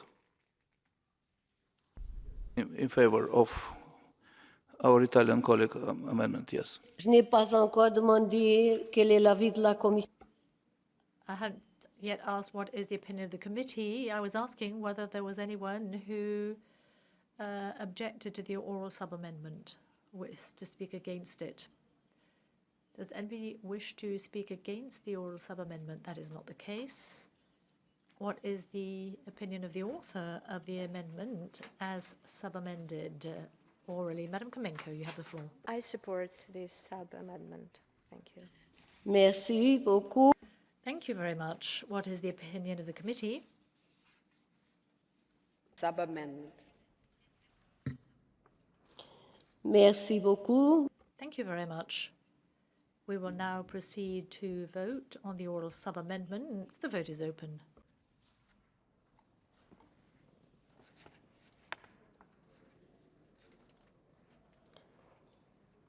Le scrutin est clos. The vote is closed. I call for the result to be displayed. The oral sub-amendment is agreed to. We will now consider Amendment 9. Does anybody wish to speak against Amendment 9 as sub-amended? That's not the case. The opinion of the committee on the amendment as sub-amended? Micro, s'il vous plaît. Yeah, it is approved as sub-amended. Merci. Nous allons procéder. Thank you. We'll now proceed to vote on Amendment 9 as sub-amended. The vote is open.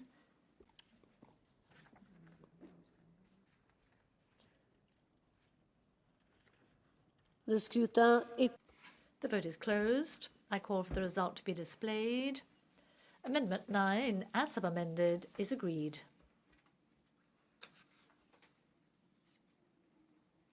On va voter le projet de résolution.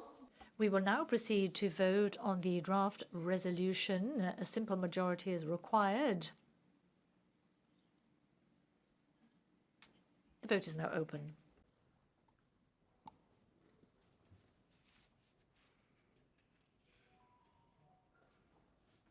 Le scrutin. The vote is now closed. I call for the result to be displayed. The draft resolution in document 15797 is adopted as amended. Nous en venons au second rapport. Which brings us on to the second report. This is the report on the participation of Russian and Belarusian athletes in the Paris 2024 Olympics. This is document 15795. The Committee on Science, Culture and Media has presented a draft resolution to which 3 amendments have been tabled.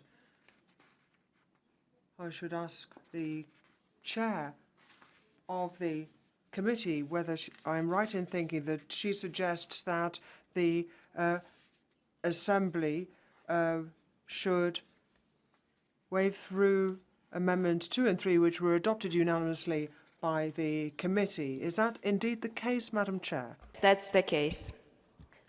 Merci. Y a-t-il un autre? Thank you very much. Any objections? Apparently not. No objections. In that case, Amendments 2 and 3 to that draft resolution are declared adopted. We now move on to our consideration of the final amendment. Let me remind you, colleagues, that speaking time is limited to 30 seconds. Amendment number 1. I gather that Mr. Alexei Goncharenko wishes to withdraw amendment number 1. and instead to consider a compromise amendment from the committee. Is that correct, Mr. Gotcharenko? Sorry, Madam President. May you repeat your question? Do you wish to withdraw amendment number 1 in favour of a compromise amendment from the committee? Absolutely. Thank you. Merci beaucoup. Thank you very much. Does anybody else wish to support the amendment? Apparently not. Does anybody wish to speak against the amendment?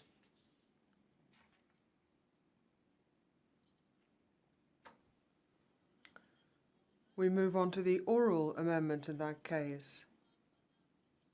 Ms. Helleland wishes to propose the following oral amendment in the draft resolution at the end of paragraph 8, after the word propaganda, add the following words, thus creating a narrative of acceptance and normalization that downplays the gravity of the Russian and Belarusian government's actions. Pursuant to Rule 34(7)(a) of the rules, the President may accept an oral amendment or sub-amendment on the grounds of promoting clarity or accuracy and indeed of taking account of new facts. Now, I believe that this amendment is admissible pursuant to those criteria, but it will not be considered if at least 10 members or substitutes are opposed to or considering that amendment. Is that the case? Apparently not.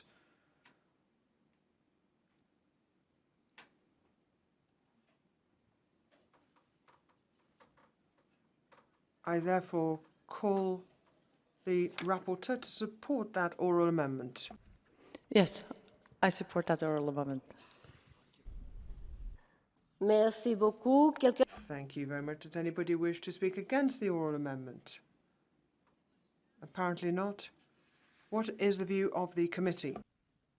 Unanimously in favour. Merci beaucoup. Thank you very much. We will now then put the oral amendment to the vote. The vote is open.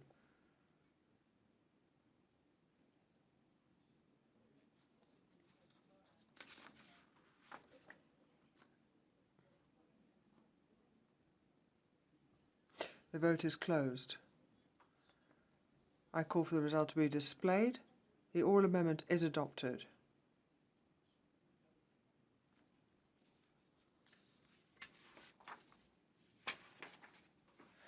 We can now proceed to vote on the draft resolution as contained in document 15795 as amended. A simple majority is required.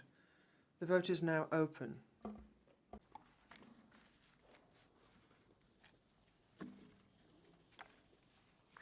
Le scrutin est clos. The vote is closed. I call for the result to be displayed. The draft resolution in document 15795 as amended is adopted.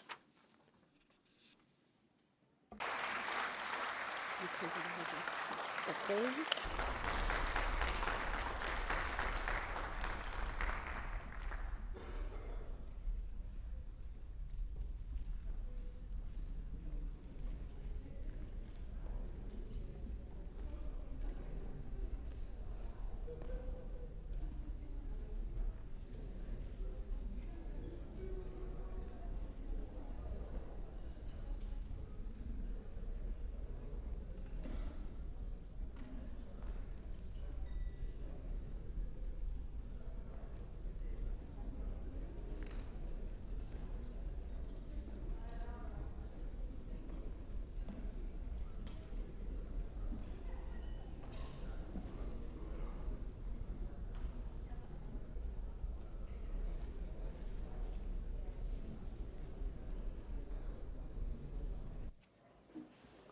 The next item on the agenda is the debate on the report titled Ensuring Free and Safe Access to the Lachin Corridor.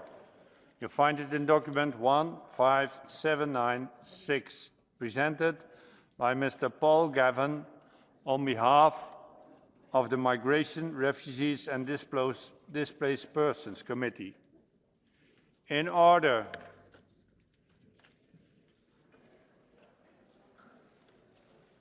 Sorry,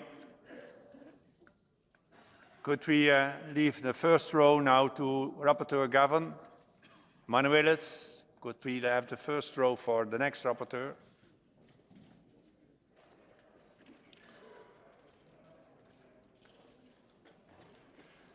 In order to finish by 8 p.m., I will interrupt the list of speakers at about... This is not correct. No, change it. I will have to interrupt the list of speakers, so not everybody will be able to participate in order to allow time for the reply and vote on the draft resolution. Please, ladies, please, gentlemen, would you clear the first row?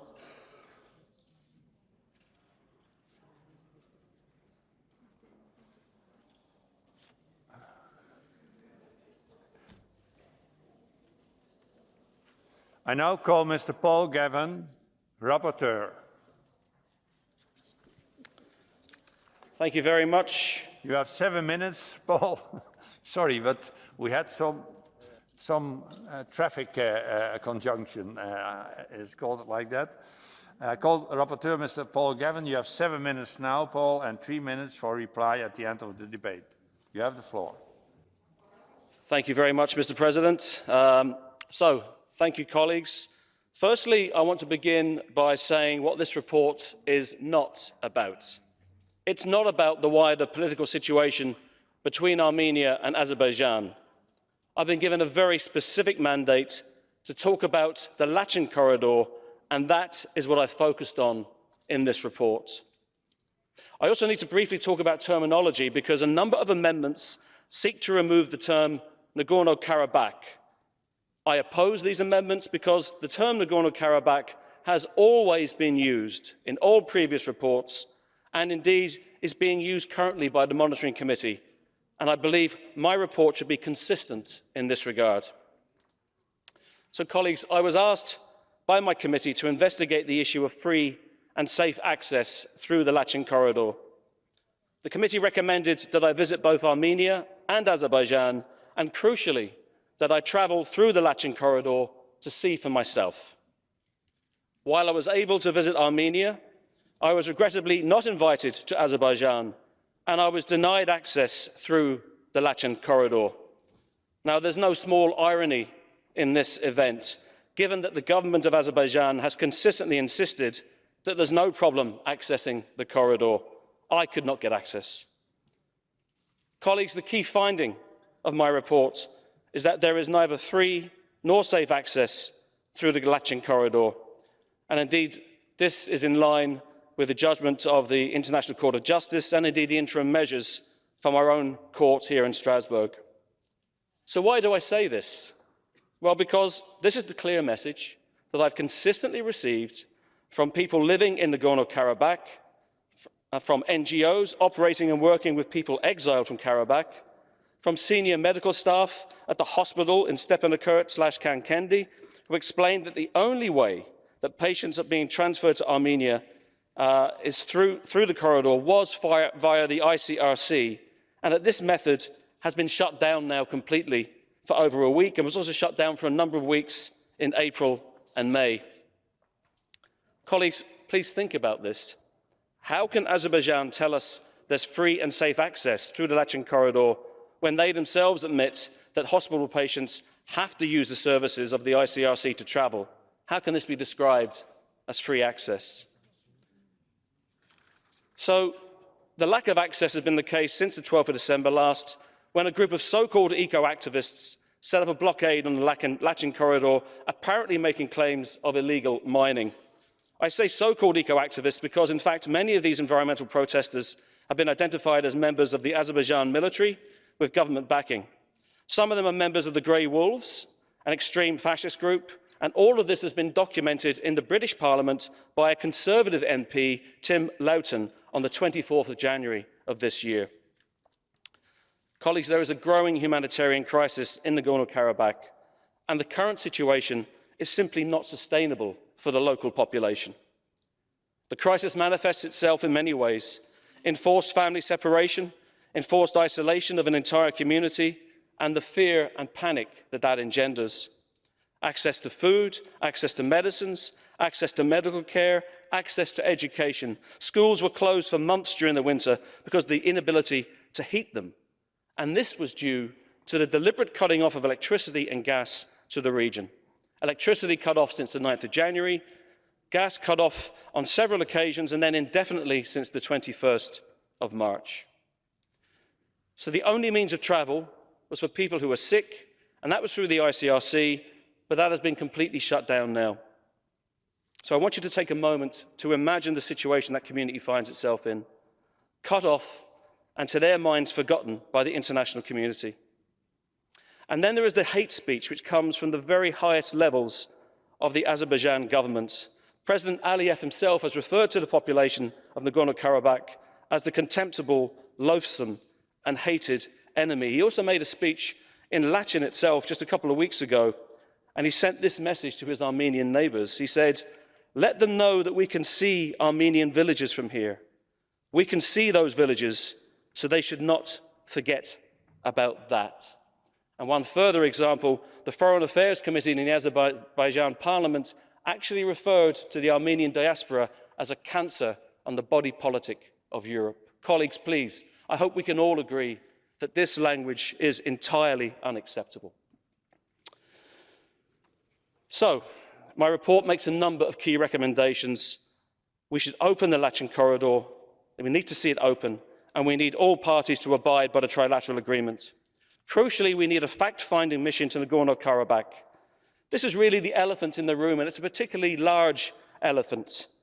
No one, I can't get access through Lachin, but neither can our Human Rights Commissioner, neither can the UNHCR, neither can UNESCO.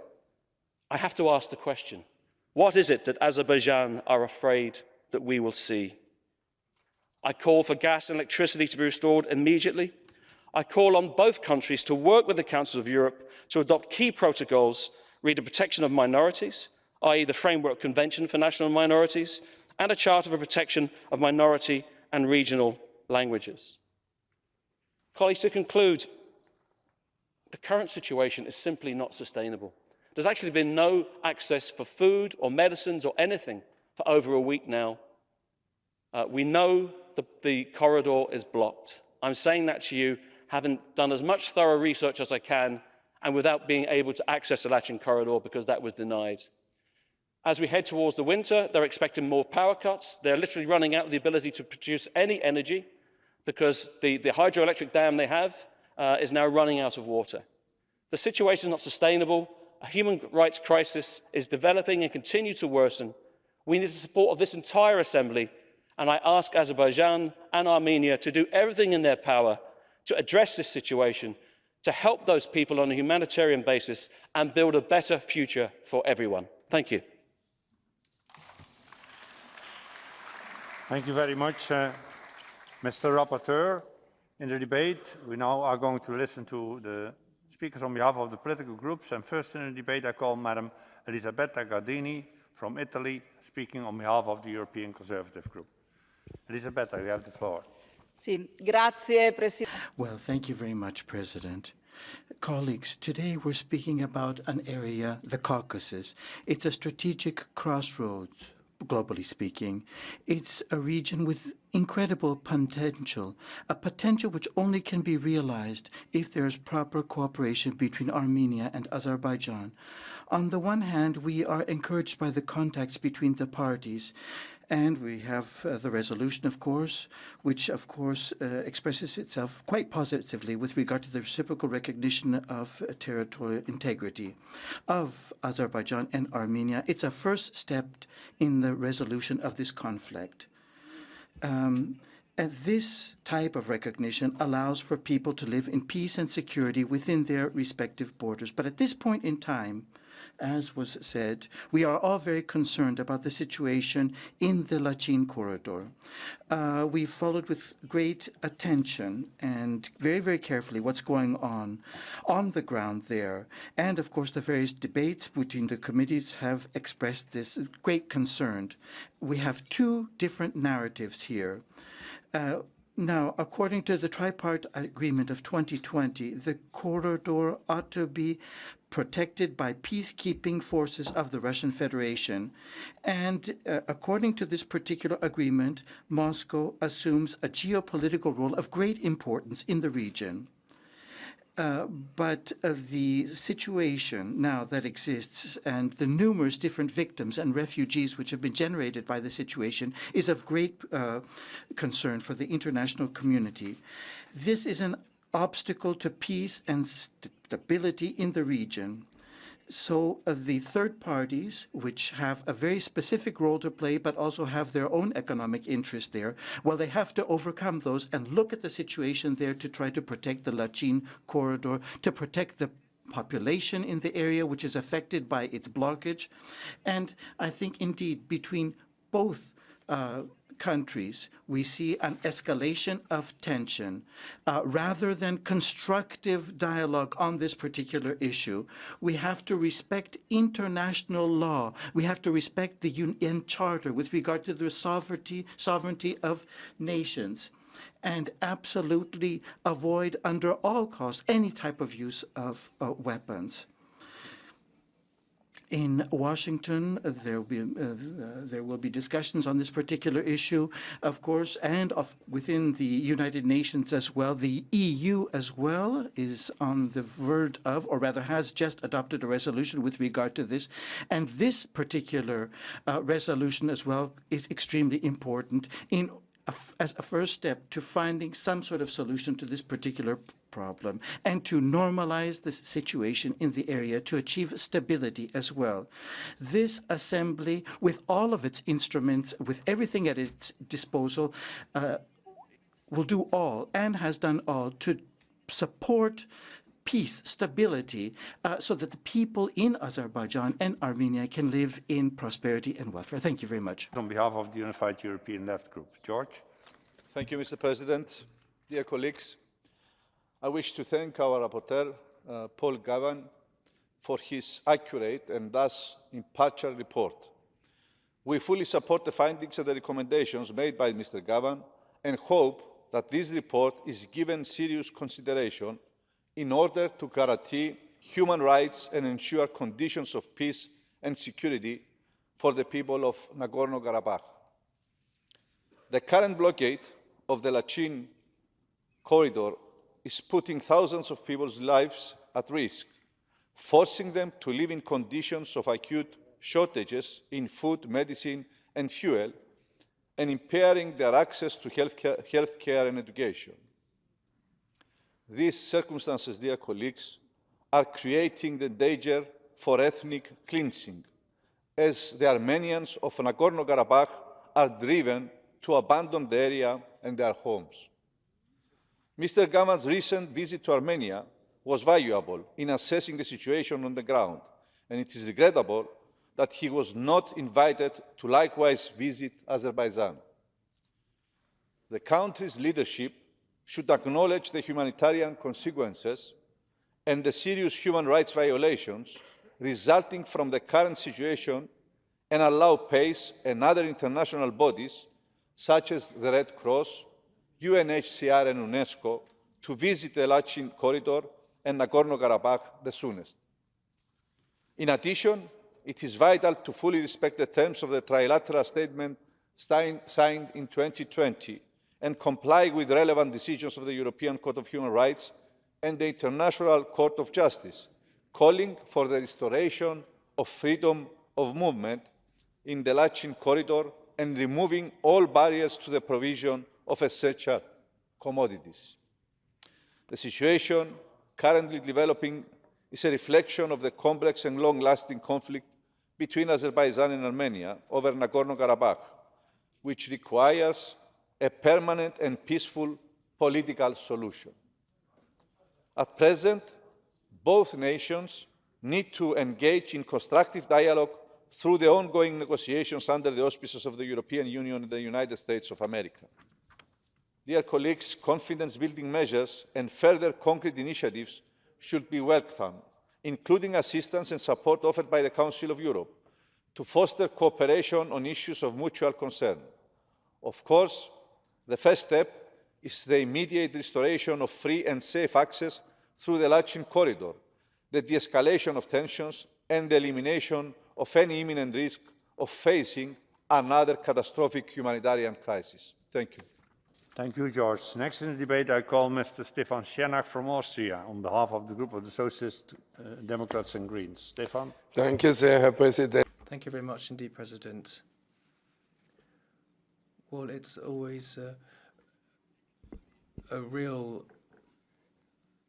shame when there are conflicts in the shadows, if you like, that are taking place and that they escalate. Now, the entire region of Nagorno-Karabakh is currently finding itself in a situation that has been problematic for decades. Now, not just Nagorno-Karabakh, but also the other 7 regions which were legally occupied, which are now back with Azerbaijan.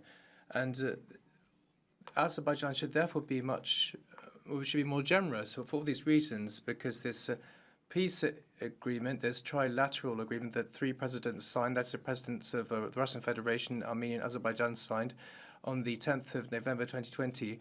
And this should have caused an exchange of prisoners of war, and Russian peacekeeping forces were provided for 5 years as a result of this agreement. And there are 2 passages of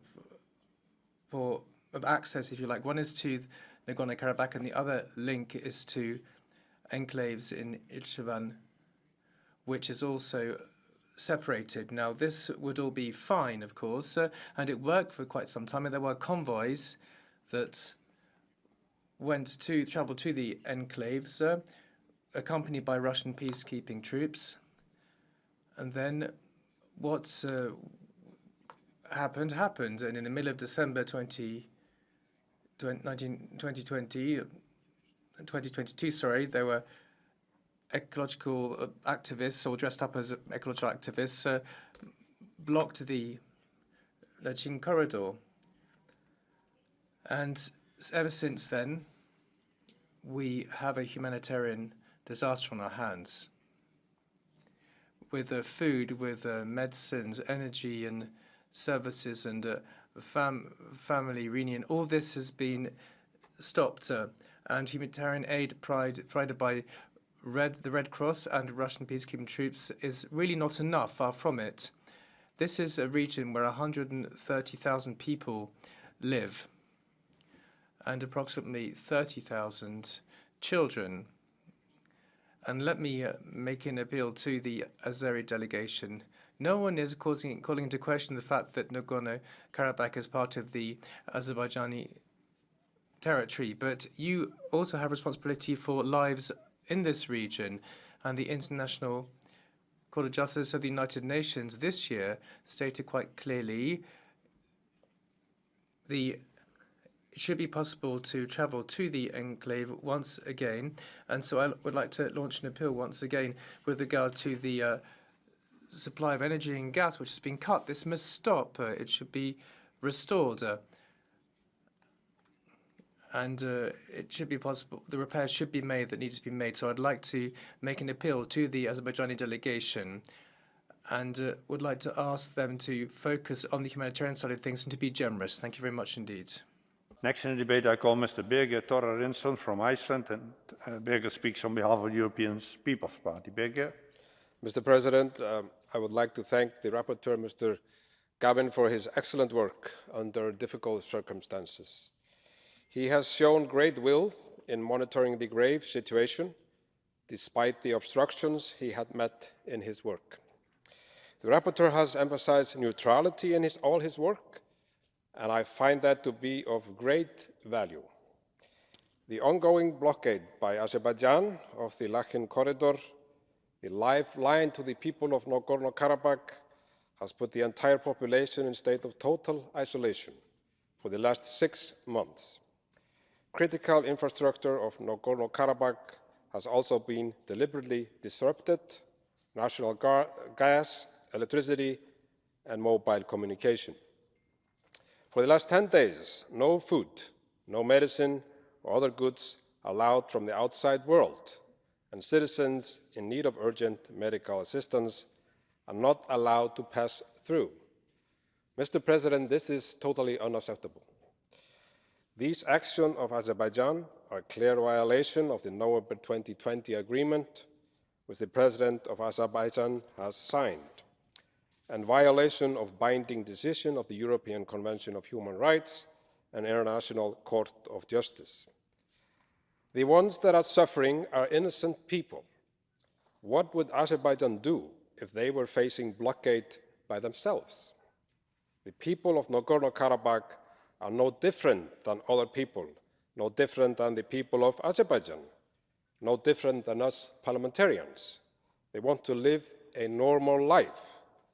Mr. President, the rapporteur was denied access to the very important information, denied access to Nagorno-Karabakh, denied access to Azerbaijan. That brings up questions.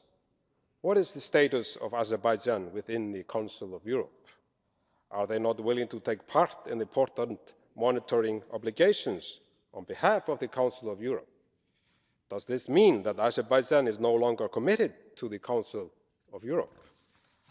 I do not wish for that, and I hope that Azerbaijan will change its course and start showing that they have nothing to hide. Start showing real humanity to the neighbors. Start showing that they care for the needs of innocent people. Mr. President, I call on Azerbaijan to ensure free and safe access to the lifeline to the people of Nagorno-Karabakh and lift the blockade immediately. Thank you. Thank you, Birger. Prochain orateur est M. Bertrand Bouix de la France au nom. The next speaker is Bertrand Bouix. On behalf of the ALDE Group, you have the floor, Bertrand. Thank you, President. Dear colleagues, this is a very important debate. We can never say enough how much the Lachin corridor is a lifeline for the population of Nagorno-Karabakh in tying the territory of Armenia to it, allowing access and supplies to Nagorno-Karabakh. And in accordance with the trilateral declaration of the 9th of November 2020, Azerbaijan pledged to guarantee safe movement of individuals, vehicles and goods along the Lachin corridor in both directions. The International Court of Justice reminded Azerbaijan of its obligations in crystal clear terms in its decision of the 22nd of February of this year. I quote, "The Republic of Azerbaijan must, in accordance with its obligations under the International Convention on the Elimination of all forms of racial discrimination, must therefore take all measures at its disposal to guarantee unhindered movement of individuals, vehicles and goods along the Lachin corridor in both directions." And our institution, predicated on democracy and the rule of law, can only support that language and urge the unconditional implementation thereof. It is essential to put an end to the illegal blockade of the corridor. This is a precondition. This being said, we are aware that beyond the humanitarian and human aspects, this is first and foremost a political question which has to be resolved. And our group supports all initiatives that will be conducive to a settlement of a conflict which has gone on for too long. On the margins of the European Political Community Summit in Chisinau on the 1st of June of this year, on France's initiative, the Armenian Prime Minister Nikol Pashinyan and the Azerbaijani President Ilham Aliyev met alongside the French President Emmanuel Macron, German Chancellor Olaf Scholz, and the President of the European Council, Charles Michel. And another meeting will take place in Brussels on the 21st of July. Our US partners are also mediating, and I think we have to coordinate closely. It seems to me we're making headway. Prime Minister Nikol Pashinyan indeed has recently struck a conciliatory tone, and we hope Baku will grasp this outstretched hand. The ALDE group also warns, however, against Russia's murky games in the zone. Russia, which erected itself as the traditional mediator between Armenia and Azerbaijan, but we are now all too familiar with its obfuscations, whereby it keeps conflicts alive in order to choose the right time to make territorial gains. This is why this conflict needs to be deemed an emergency. Freedom must be guaranteed for all, Azerbaijani and Armenian populations alike, wherever they live. And I therefore call on the countries of our continent to express a strong commitment to resolve this conflict. Thank you. I deplore that I have to announce that I now can only give 4 more colleagues the floor due to the enormous amount of amendments that have been presented in the committee. Sorry for that, but we have to vote. That means that in, say, 12 minutes we will start with the vote. First in the debate now I call Madam Christiana Erotokritou from Cyprus. Christiana, you have the floor. Thank you, Mr. President. Dear colleagues, first of all, I would like to congratulate the rapporteur, Mr. Paul Gavin, whose meticulous work, although impeded and unjustly hindered, as is explained in his report, as he was not able to travel to the Lachin corridor, has not managed to prevent him from accurately finding facts and producing this excellent report. It is inconceivable for a member state of this organization not to allow a rapporteur to visit its territory on a fact-finding mission. What would the Council of Europe become if every member state refused entry in their territories of rapporteurs on fact-finding missions? We are here, dear colleagues, to uphold our values of democracy, human rights, and the rule of law. These values cannot be upheld if any of us are afraid of the truth, try to hide the truth, manipulate the truth, or all of the above. I am deeply alarmed by the contents of this report, particularly by reading in paragraph 71 that children in Nagorno-Karabakh are in essence denied access to healthcare, that additionally children in hospital had to be gathered in one ward to keep them warm, regardless of their illness due to power cuts. I was alarmed to read that adequate nutrition for children is a pressing problem.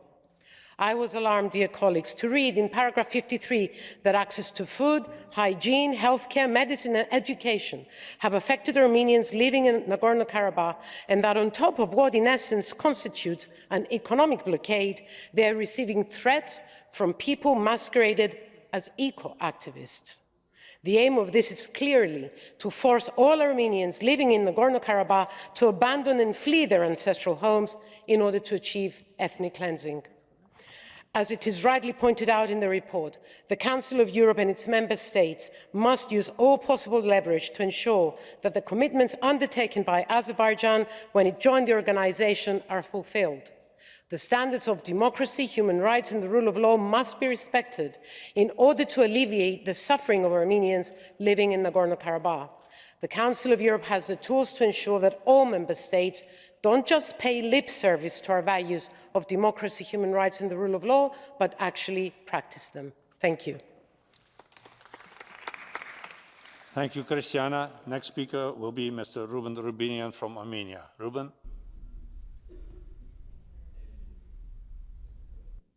Thank you. Thank you, Mr. President, dear colleagues. It's ironic that the rapporteur on ensuring free and safe access through the Lachin corridor wasn't ensured free and safe access through the Lachin corridor, isn't it? And indeed, this is not a coincidence. For months, the people of Nagorno-Karabakh have been under blockade. And for more than a week, they have been under a complete siege, because if before there was still a possibility to send some humanitarian aid, basic food, and medical equipment to Nagorno-Karabakh through the International Red Cross, now it's completely impossible. Moreover, 2 hours ago, when we were debating the amendments in the committee, Azerbaijan was installing concrete barriers in the beginning of the Lachin corridor. So now it's closed off physically and permanently. And of course, our Azerbaijani colleagues are going to deny it again. We are used to this, but I am very happy that at last the Council of Europe, the Parliamentary Assembly, has been able to verify the situation on the ground. And I want to thank Mr. Gavan for his words. And I confirm all his words, or rather he confirms all our words. Dear colleagues, we have to understand why this is happening. And I think it's not hard to understand. On one side, we have a government which is sieging a whole people, cutting the electricity supply, the gas flow, not allowing any access to these people to the outside world. On the other hand, we have a government which names these people as the loathsome enemy, cancer, which calls them to leave. Well, we have seen things like this happening in the history of Europe, of this continent as well. We all know how it ends. We all know how it ends when a government calls a group of people very different things, negative things, and which confines them in small territories. And we have to stop this. Speaking of Armenians being called the cancerous tumor of Europe, as Mr. Gavan mentioned. Well, Mr. Gavan, the chair of this Committee of Foreign Affairs of the Azerbaijani Parliament is here with us actually today. It's Mr. Samad Seidov. Let's hear him after this, why he called us the cancerous tumor of Europe. Let's hear his justification for calling Armenians in Nagorno-Karabakh and everywhere the cancerous tumor of Europe. But of course, he's going to deny everything. But Mr. Seidov, I think you may not even bother to come up with a speech. I think George Orwell came up with a speech for you in his 1984 book. You can just stand up and say, war is peace, freedom is slavery, ignorance is strength. Thank you. Thank you, Ruben. Next in the debate, I call Mr. Caspar van den Berg from the Netherlands. Caspar. Dear Chair, first of all, many thanks to Rapporteur Mr. Gavan for his excellent work on the report. The Dutch Liberal Party acknowledges that conflicts between two states that are both member states of the Council of Europe are sensitive issues in this House. The Armenian-Azerbaijan conflict is one of them. Yet, at this moment, when the humanitarian situation affecting the people of Nagorno-Karabakh is dire, my party strongly supports the need for this conflict to be addressed in this Parliamentary Assembly in unequivocal terms. Free and safe access through the Lachin corridor is vital to the people of Nagorno-Karabakh for humanitarian, medical and economic reasons. Moreover, the current blockade forms a potential danger for escalation of the conflict in the future. Therefore, the current obstruction of the Lachin corridor is a very concerning matter for the Dutch Liberal Party.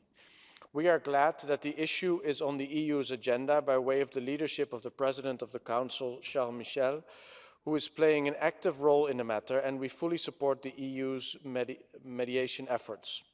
My party remains decisively committed to finding a settlement to this conflict between Armenia and Azerbaijan through negotiations. All efforts should be directed at de-escalation and in time at bringing back peace, stability and trust between the peoples of Armenia and Azerbaijan, however far removed we are from that state right now. And in the meantime, we want to stress that both parties are individually responsible for their own actions and need to be accountable for those actions. Azerbaijan should be accountable for its blocking of the corridor and for its detainment of prisoners of war. Azerbaijan's actions go against the values of this organization and are causing great suffering in the region. At the same time, we also take note of Armenia's role, where it appears to allow to circumvent sanctions currently in place, Russia to circumvent sanctions currently in place. For instance, in the field of certain categories of electronics that are key to making modern weapons. In a time when Russia's war of aggression against Ukraine is threatening the core values of the Council of Europe and the whole European multilateral order, sanction evasion on either side of the conflict has to stop, or it will jeopardize foreign commitment to mediation efforts in this conflict as well. Thank you. Thank you well, Caspar. Last speaker in this debate will be Mr. Samad Seidov from Azerbaijan. Samad.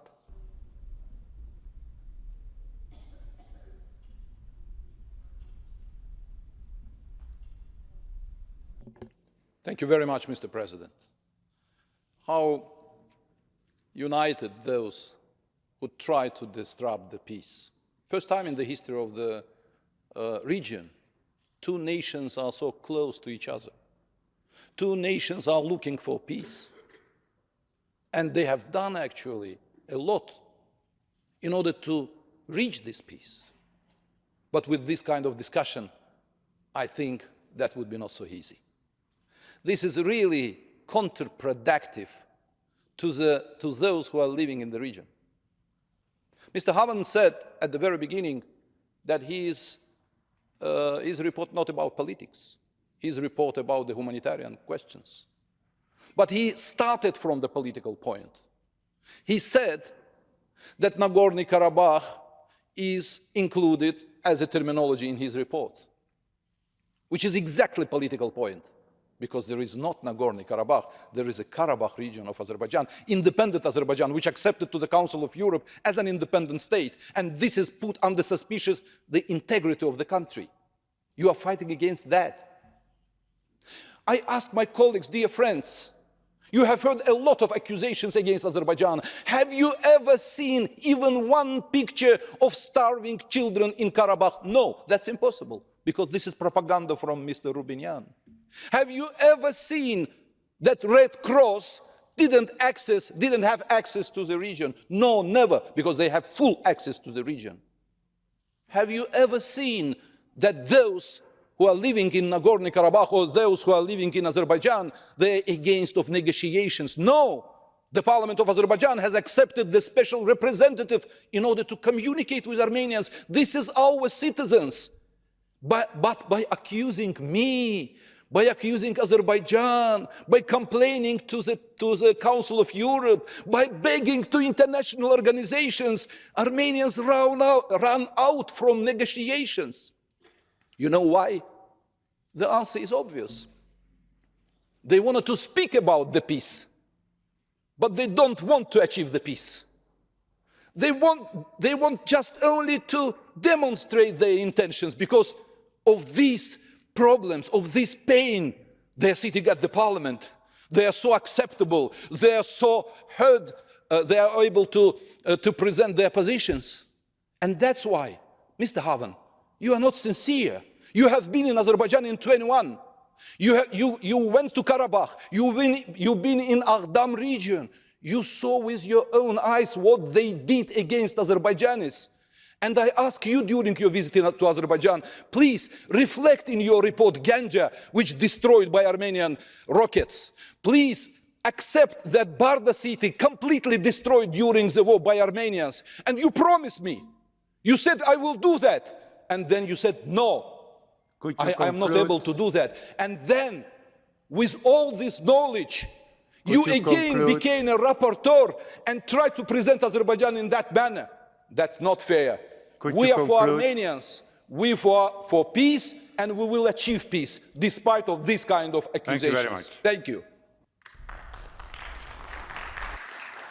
Thank you very much. As I announced, due to the large amount of amendments presented, I deplore that I now have already to interrupt the list of speakers. Speeches of members on the speakers list who have been present during the debate but have not been able to speak may be given to the table office for publication in the official report. I remind colleagues that typewritten text must be submitted electronically no later than 4 hours after the list of speakers is interrupted. I now call Mr. Gavin, the rapporteur, to reply. Paul, you have 3 minutes. Thank you very much, Mr. President. I regret I have to begin with an urgent update that I have received just in the last 20 minutes from the EU Monitoring Commission at the Lachin corridor. And they confirm that this afternoon, Azerbaijan have installed concrete blocks, obstacles of approximately knee height across both lines of the road, so it is not possible to pass on the road by vehicle. They installed them behind the permanent Azerbaijan checkpoint, the green tent. On a day when we're debating this issue, to hear that news is frankly incredibly depressing. And it really flies in the face of a lot of very positive comments, and I want to thank all of the speakers, because I think there has to be a roadmap to solve this. There has to be a positive response, that will solve this issue. And of course it must involve the Council of Europe. It must involve access. Access. Mr. Sayedov said on Monday in a very positive speech, he said, come to the region. But he didn't allow me to come. And he didn't allow anyone yet to come through the Lachin corridor. Isn't that at the heart of this issue? The humanitarian crisis that we are facing, I believe, is extremely serious. People have not been able to access any food or supplies over the last week. There are massive issues, as has been pointed out by speakers, in terms of health and welfare for children. They're facing into prolonged power cuts. They're facing into a winter that, frankly, I can't see how they can manage. And the only conclusion I can come to, and it's a matter of deep regret that I have to come to this conclusion, it looks as though, unless things change, that the intention is to force the Armenian population of Nagorno-Karabakh in Azerbaijan to leave. And surely that just cannot be acceptable to any of us. Colleagues, I just want to briefly mention the amendments. As you see, there's quite a few of them. I want to ask for your support in relation to 4, 7, 11 and 46. But I have to say to you, the rest of the amendments are of such a fundamentally different character. If they're passed, they will change the nature of this report entirely. So if they are passed, in those circumstances, I'll actually call on you to vote against the report. I still have to hope that together, acting in unity, we can give a strong message of solidarity in terms of the humanitarian crisis that is facing and growing daily and weekly in the Nagorno-Karabakh region because, and I reiterate this, the Lachin corridor is closed. And I once again call on our colleagues from Azerbaijan to reopen the corridor, to reconnect the gas and electricity, to get engaged in constructive dialogue, and I call on Armenia to do the same, so that we can all move forward together. Please support the report. Please reject these amendments that are going to fundamentally change the character of what I've written. Thank you. Thank you, Mr. Rapporteur. Does Mr. Goncharenko, on behalf of the Committee on Migration, wish to speak? Alexei, you have 3 minutes. Thank you. Thank you very much, Mr. President. On behalf of Committee on Migration, Refugees and Displaced People, first of all, I would like to thank Mr. Gavin, Rapporteur, for a very important and courageous report. Also, I would like to thank the Secretariat of the Committee for all work done. And also, I would like to thank all members of our committee. Today we had a long and big debates, and I think they were fruitful, so I want to thank everybody for this.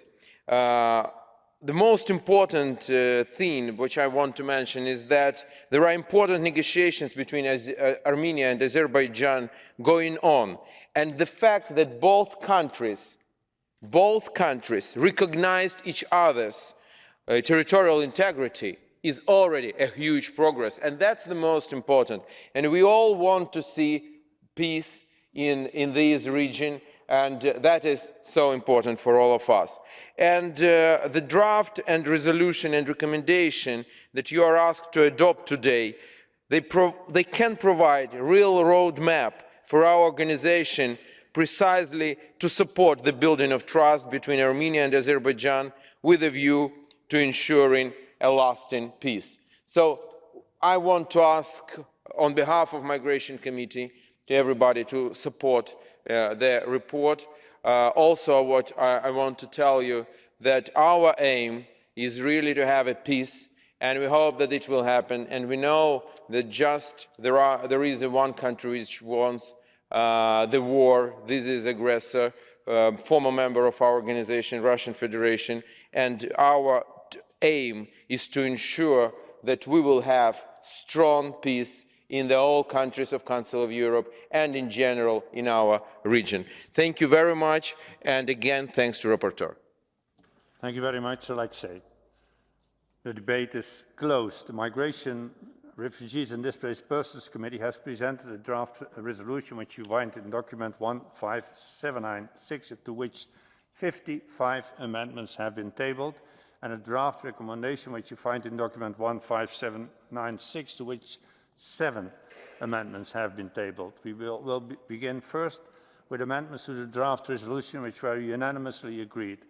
I understand that the representative of the Committee on Migration, Refugees and Displaced Persons wishes to propose to the Assembly that amendment number 11 to the draft resolution, which was adopted unanimously by the committee, should be declared as agreed by the Assembly. Is that so, Mr. Goncharenko? Yes, absolutely. Thank you very much. Does anybody object? I do not see any. Then the amendment is agreed. We will now consider amendments to the draft resolution which were rejected by a 2/3 majority.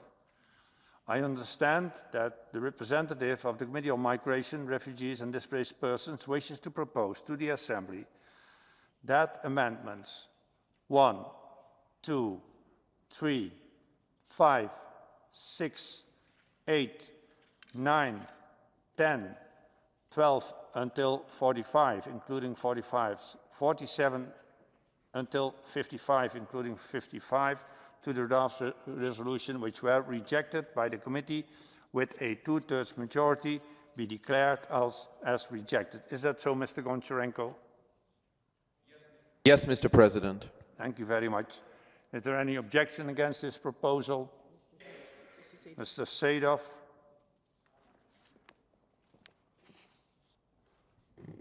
Mr. President, we have an objection. We think that these amendments should be discussed despite of the result which we got at the level of the committee. Thank you, Mr. Sadov. In this case, if there is an objection, I have to ask if this objection must be supported by at least 10 members. Who is objecting? I count 1, 2, 3, 4, 5, 6, 7, 8, 9, 10, 11. Is that correct? 12, 13. That means that the amendments will be debated. I now call Mr. Sadov to support amendment number 4. You have 30 seconds. Then again, can you repeat amendment number?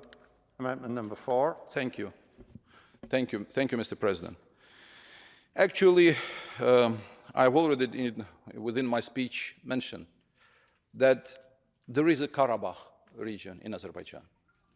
And former Russia or Soviet presentation of this region is absolutely wrong.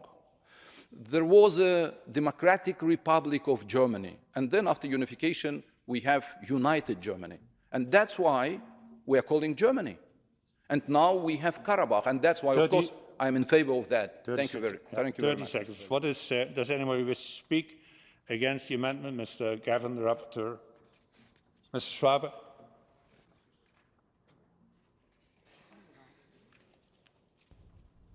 Thank you very much, Mr. President. This parliamentary assembly is not to make political games. It's very clear that there are other majorities and you just play games here with the support of the chair of the EC group. We have to know it. So I ask you to reject this amendment because it's just to prolong the debate here and to criticize it and do so with others as well and to follow the rapporteur, Mr. Gavin. Thank you very much. Thank you, Mr. Schwab. What is the opinion of the committee? Mr. Goncharenko. Committee has rejected with a vast majority. Thank you, Mr. Goncharenko. I shall now put the amendment to the vote. The vote is open.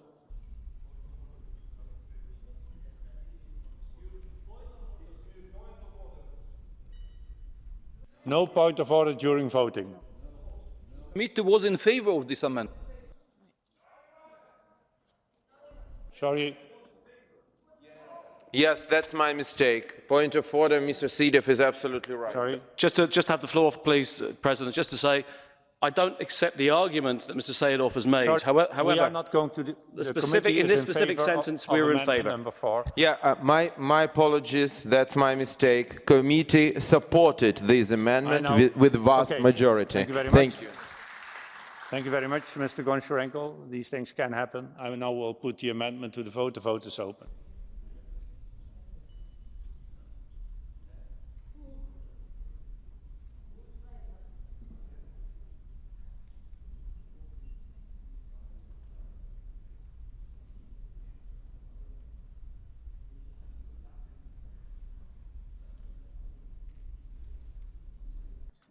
I close the vote. Can the results be displayed?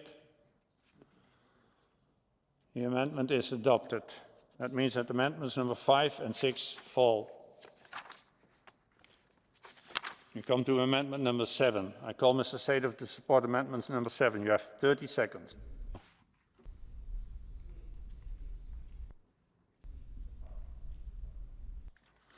Please support the amendment. You have 30 seconds. Thank you very much, Mr. President. Even though the terms of the conflict and dispute are interchangeably used, however, they have different meaning in the legal context. Disputes are generally used in the personal freedom and rights context. However, when there is a military aggression, when there is occupation, the correct term for interstate relations is the conflict. Therefore, I ask our colleagues to support it. Thank you. Thank you very much. Does anyone who wishes to speak against the amendment? What's the opinion of the committee, Mr. Goncharenko? Committee supported it with vast majority. Thank you very much. 7, Amendment 7. Committee supported with vast majority. 7 is supported with a vast majority. I now shall put the amendment to the vote. The vote is open.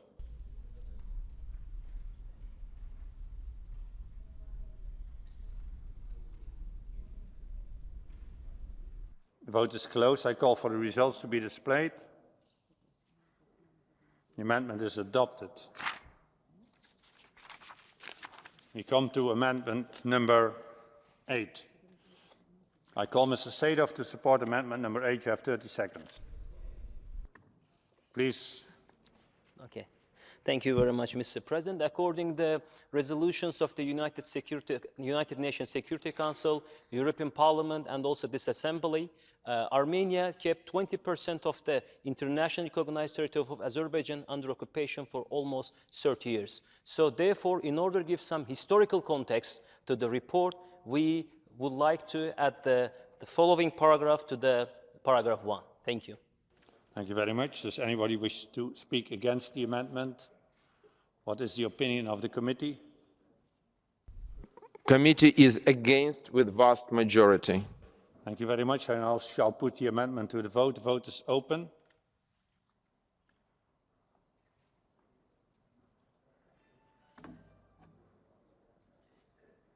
The vote is closed. I call for the results to be displayed.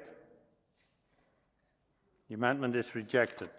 We come to amendment number 9. I call Mr.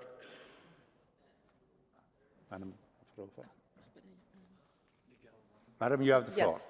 Amendment number 9. Well, we would like, in the second sentence, after the words, it notes that, add the following words. Following the 28 years of fruitless internationally mediated talks, because clearly international organizations failed their job when it came to the occupation of Azerbaijani lands. And with this type of extremely biased reports, the distrust into the intentions of this organization will even deepen.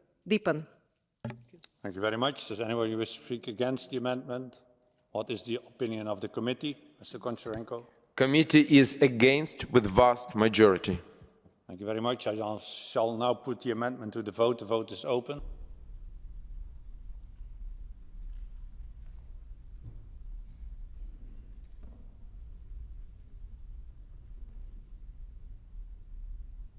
Vote is closed. I call for the results to be displayed. The amendment is rejected. We now come to amendment number 10.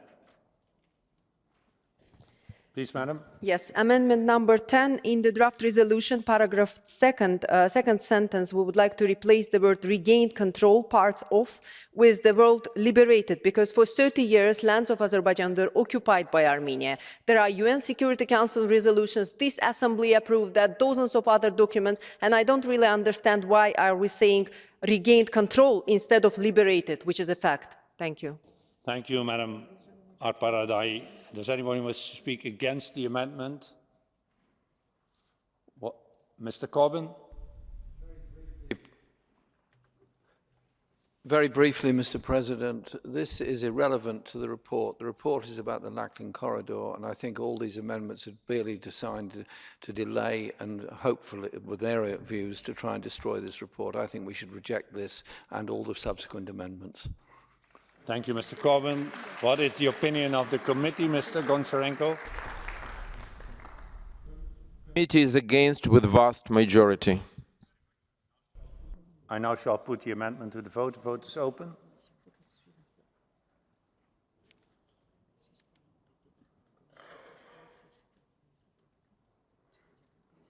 The vote is closed. Can we see the results be displayed? The amendment is rejected. We come to amendment. This is unanimously approved, yeah? So we go for yes. We come to amendment number 12. Who is going to support it?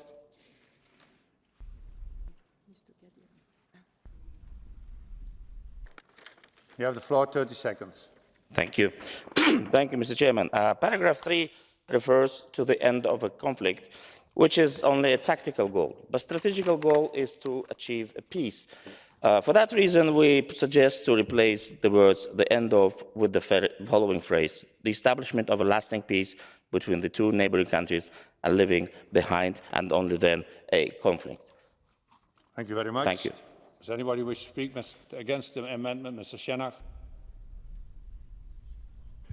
Peace is more than only ceasefire, and I think to have peace between Armenia and Azerbaijan, more has to be done as it's at the moment, and I think there is too much hate between the two states that we can speak about peace. Thank you, Mr. Schenach. Mr. Goncharenko, what's the opinion of the committee? Committee is against with vast majority. Thank you very much. I now shall put the amendment to the vote. The vote is open.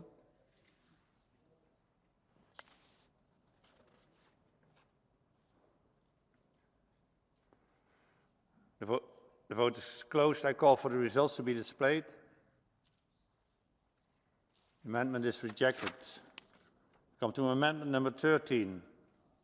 Who is going to support amendment number 13? Sir, you have the floor.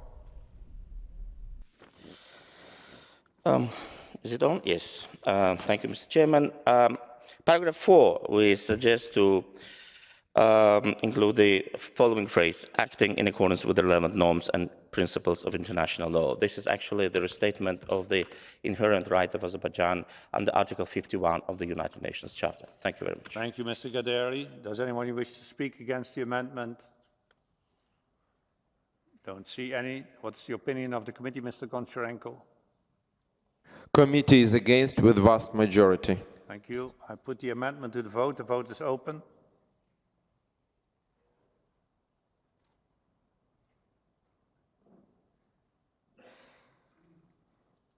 The vote is closed. Can we see the results?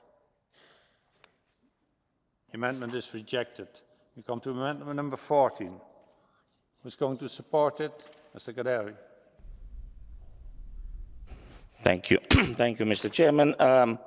This is also a suggestion to replace the word reclaim with the liberated, because Azerbaijan territories were occupied. They always belonged to Azerbaijan. They were not reclaimed. They were just simply liberated. Thank you. Thank you. Does anybody wish to speak against the amendment? Don't see any. What is the opinion of the committee? Mr. Goncharenko?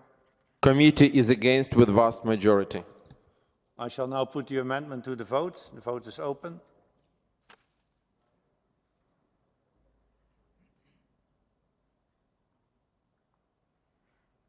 The vote is closed. I call for the results to be displayed. The amendment is rejected. We come to amendment number 15. Who's going to support amendment number 15? There's Mr. Husseinov. Yes. In this paragraph, we propose to replace the word force with fighting against the occupying military force of Armenia. In the light of the ongoing negotiation process between Armenia and Azerbaijan on the normalization of interstate relations, unfortunately, the current report is untimely, unfair, and inaccurate. In this phrase, this is a historical background of the conflict. The context should be given to readers accordingly. Thank you. Thank you. Does anybody wish to speak against the amendment? I don't see any. I do see any. Mr. Schenach. We should not forget about the reason of this resolution. It's the closed corridor, which is a humanitarian act, and this has nothing to do with this amendment, which makes it only longer in the text. We have to act for a humanitarian reason. Thank you, Mr. Sienach. What is the opinion of the committee, Mr. Goncharenko? Committee is against with vast majority. Thank you very much. I put the amendment to the vote. The vote is open.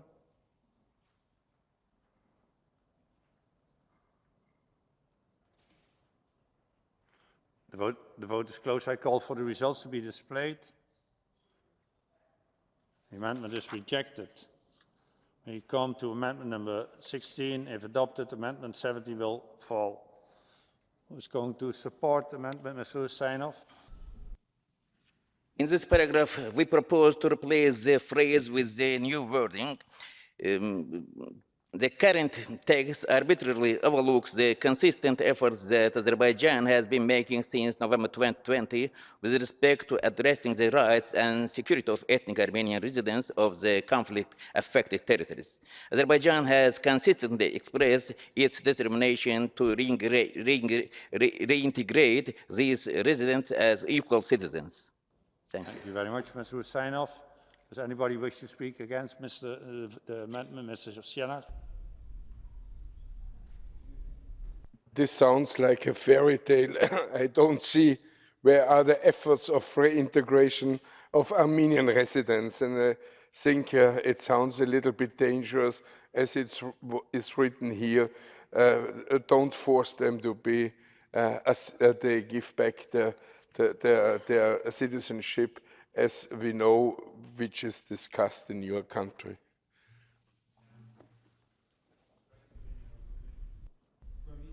Committee is against with vast majority. I shall put the amendment to the vote. The vote is open.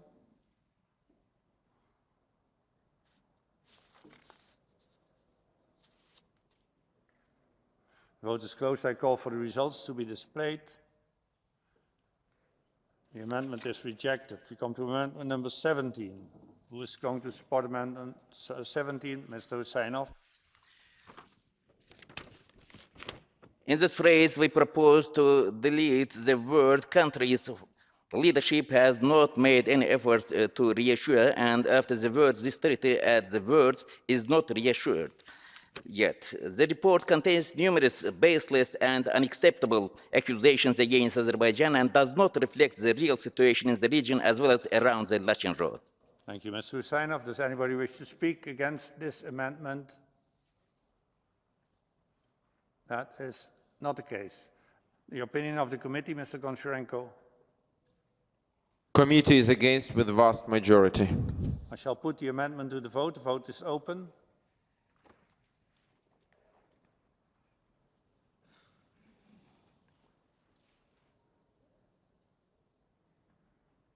The vote is closed.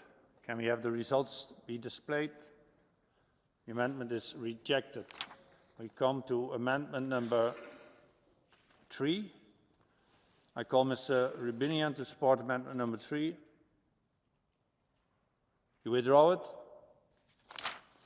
Does anybody else want to move it? Not the case. We come to amendment number 18. Who's going to support amendment number 18? Madam Arparadai. In the resolution paragraph 4, second sentence, we propose to add the following words after trilateral statement, including the continued illegal military presence of Armenia on the sovereign territory of Azerbaijan, the transfer of weapons and ammunition, most probably landmines there, to the illicit extraction of Azerbaijan's natural resources and the misuse of the Lachin corridor for those purposes in breach of the trilateral statement. This will make the paragraph more comprehensive because this is all the facts. Thank you, Madam Paradai.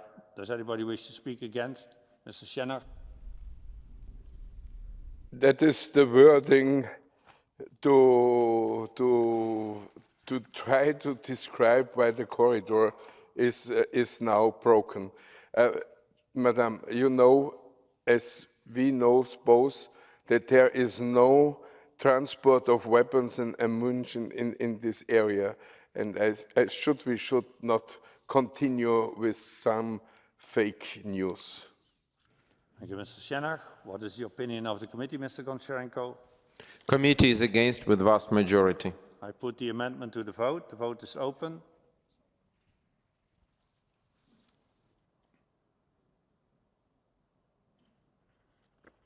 Vote is closed. Can we have the results be displayed? The amendment is rejected. We come to amendment number 19. Who wants to support amendment number 19?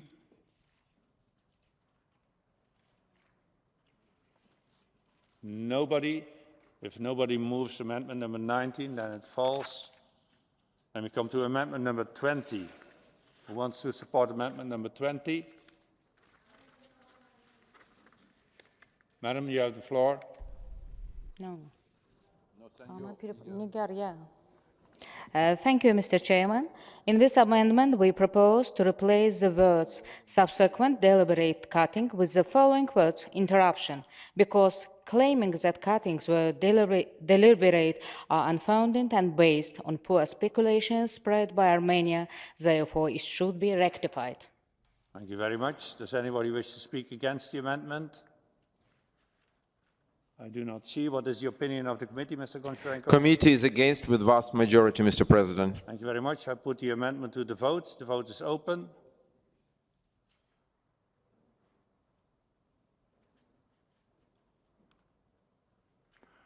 I close the vote. Can we see the results? The amendment is rejected. Come to amendment number 21. Madam? In this amendment, we proposed in the draft resolution at the end of the paragraph 4 add the following words, as a result of infrastructure failure. Because here we want to clarify that reasons for possible cuttings were related to infrastructure failures and not deliberate cuttings as it claims currently. Thank you, Madam. Does anyone wish to speak against the amendment? Mr. Shenach? To turn off the gas and close the gas for 3 days is not the feeling that there is infrastructure failures. In the electricity is right, but Azerbaijan forbid to renew the infrastructure for electricity, but in gas it's not true. Thank you, Mr. Shenach. Mr. Goncharenko, the opinion of the committee? Committee is against with vast majority. I put the amendment to the vote. The vote is open.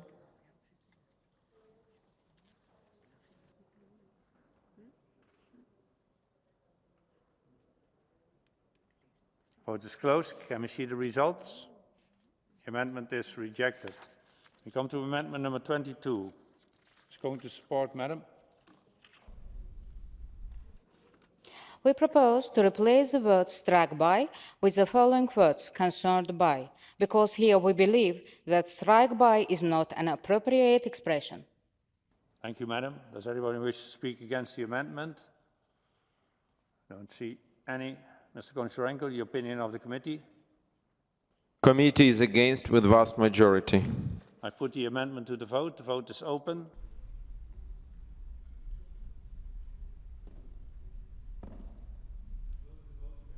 I close the votes. Can we see the results? Amendment is rejected. We come to amendment number 23. Mr. Sadov. Thank you, Mr. President. Our leadership and government is really very serious with all questions which we faced. And that's why when we can see that in the report, Mr. Gavel tried to present that government of Azerbaijan is not serious, that's ridiculous. Of course, we are against, and I think for everybody is clear that this situation in the region is a very serious, and that's why all parties, Azerbaijan and others, are very serious. And that's why we're in favor to delete the wordings which we can see. Thank you very much, Mr. Sadov. Does anyone wish to speak against the amendment? I do not see any. The opinion of the committee, Mr. Goncharenko? Committee is against with vast majority, Mr. President. Thank you, Mr. Goncharenko. Put the amendment to the vote. The vote.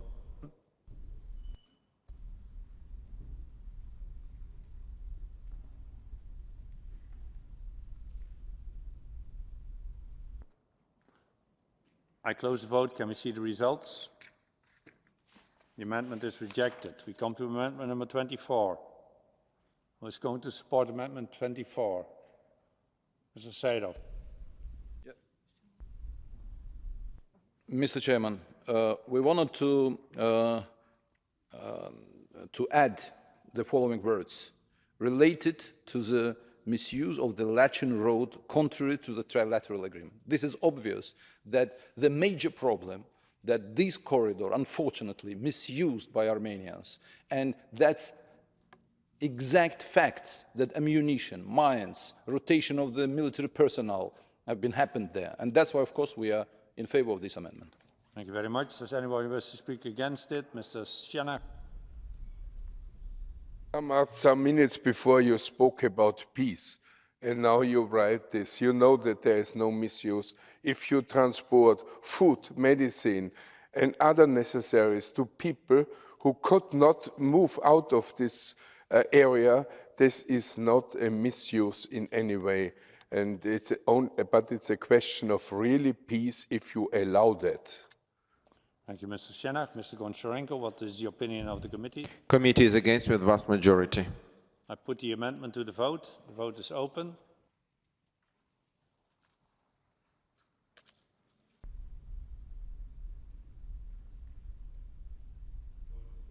The vote is closed. Can we see the results? The amendment is rejected. We come to amendment 25. Mr. Seidel. Mr. President, it's really very strange because everybody who is talking in favor of this report, they are talking about the ethnic Armenians. In these amendments, we wanted to include the wording, including local Armenians, ethnic Armenians, but I don't understand why committee is against. We are in favor to take into account those citizens of Azerbaijan, Armenians who are living in Karabakh. Thank you very much, Mr. Seidel. Does anybody wish to speak against the amendment? Don't see any. Mr. Goncharenko, opinion of the committee?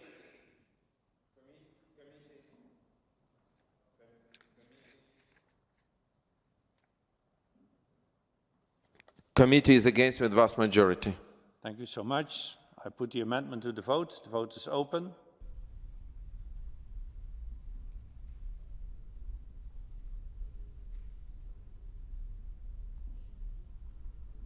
Vote is closed. Can we see the results? The amendment is rejected. We come to amendment number 26.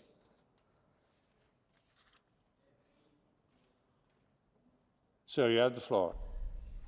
Thank you, President. I would like to remind our colleagues that Azerbaijan has ensured free and safe movement of Armenian residents in both directions at Lachin border checkpoint.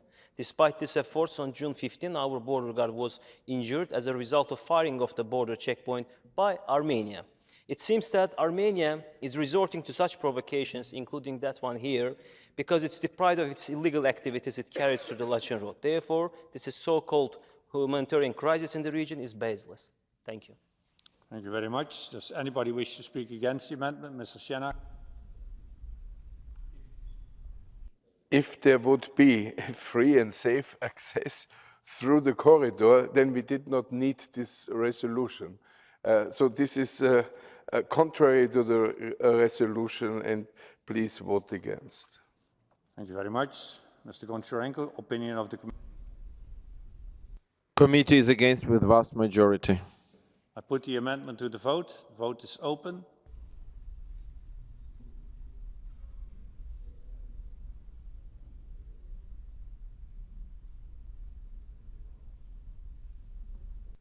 I close the vote. Can we see the results?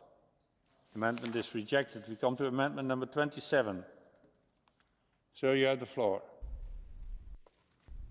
Thank you very much. Armenia, which constantly targeted the civilian population during 30-year-long occupation, carried out ethnic cleansing against nearly 1 million Azerbaijanis, committed massacres against them, and prevented them from returning to their land in a dignified and safe manner with its military provocation, and now accusing of Azerbaijan carrying out so-called ethnic cleansing is a clear example of hypocrisy. Therefore, I call you to support our amendment. Thank you.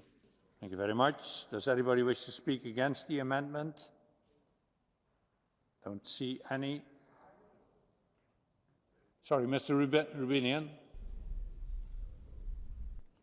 Thank you. I'm against the amendment, but I just wanted to use this opportunity to remind you everyone... are only time to speak against the amendment. Yes, I'm speaking. To remind everyone that it's very important that everyone stays, because the tactics of the Azerbaijani delegation is to prolong the process so that people leave and the recommendation is not passed. Thank you. Sorry, that was not an explanation of your vote against, so please stick to the order. The opinion of the committee, Mr. Goncharenko. Committee is against with vast majority. I put the amendment to the vote. The vote is open.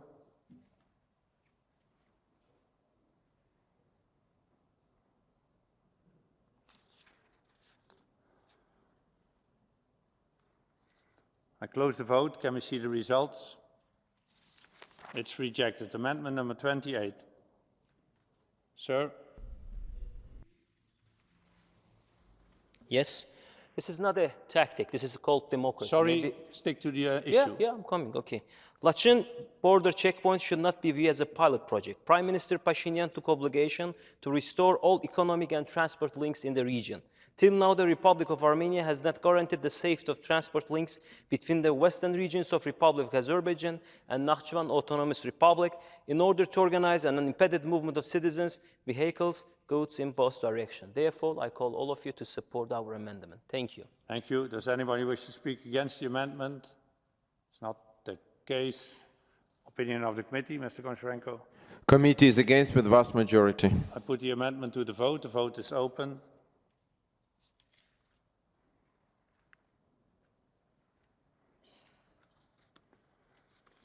Vote is closed. Can we see the results?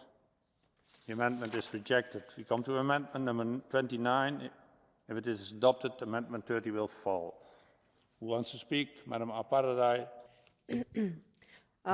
Mr. President, we would like the Armenian population of Nagorno-Karabakh, we would like to replace it with the following words, Armenians living in Azerbaijan, because as my colleague has already mentioned, there is no such place as Nagorno-Karabakh, and it is against our constitution to call it Nagorno-Karabakh. The region is called Karabakh. Thank you very much. Does anybody wish to speak against the amendment? Mrs. Sienach. At the end, for a really peace and for a peaceful future, we need a status like an autonomous region inside Azerbaijan. But to say only Armenians in Azerbaijan, sorry, this is too less. Thank you very much. Mr. Goncharenko, opinion of Committee is against this amendment with vast majority. I put the amendment to the vote. The vote is open.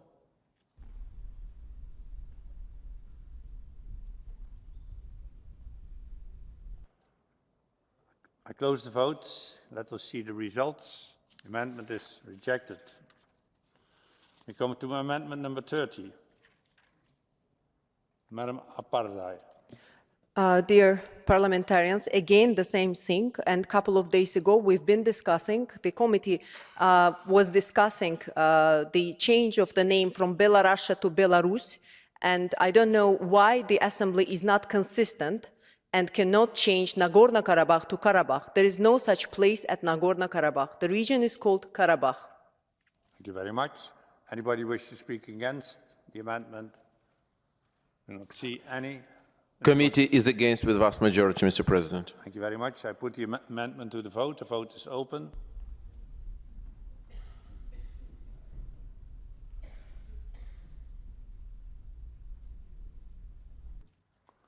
Vote is closed. Can we see the results? The amendment is rejected. We come to amendment number 31. Who's going to support Madam Alparadai? In amendment number 31, delete the words between Baku and Khankanti Stepanakert and neutral international involvement in any peace implementation mechanisms. First of all, we don't really understand why we are using words Stepanakert. The region is called Khankanti.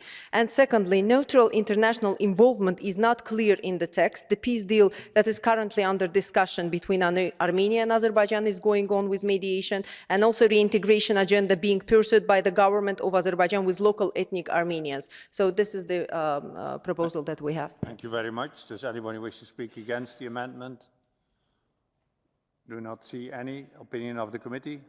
Committee is against with vast majority, Mr. President. Thank you very much. I put the amendment to the vote. The vote is open.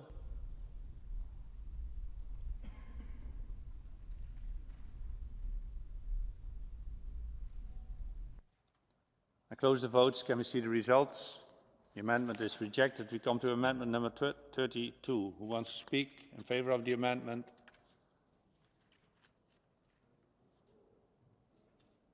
Madam Aparadai. Mr. President, Amendment 32, delete the words between Baku and Khankendi Stepanakert because the dialogue is to be conducted between the central authorities in Baku and local ethnic Armenians living in Karabakh region of Azerbaijan. In the current sentence, the wording Khankendi Stepanakert is not acceptable since it may insinuate representing some kind of identity which is not and can't be the case. Thank you very much. Does anybody wish to speak against the amendment? I do not see any. Mr. Goncharenko, opinion of the committee. Committee is against with vast majority.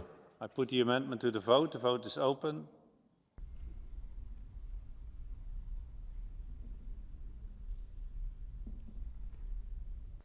Close the votes. Can we see the results?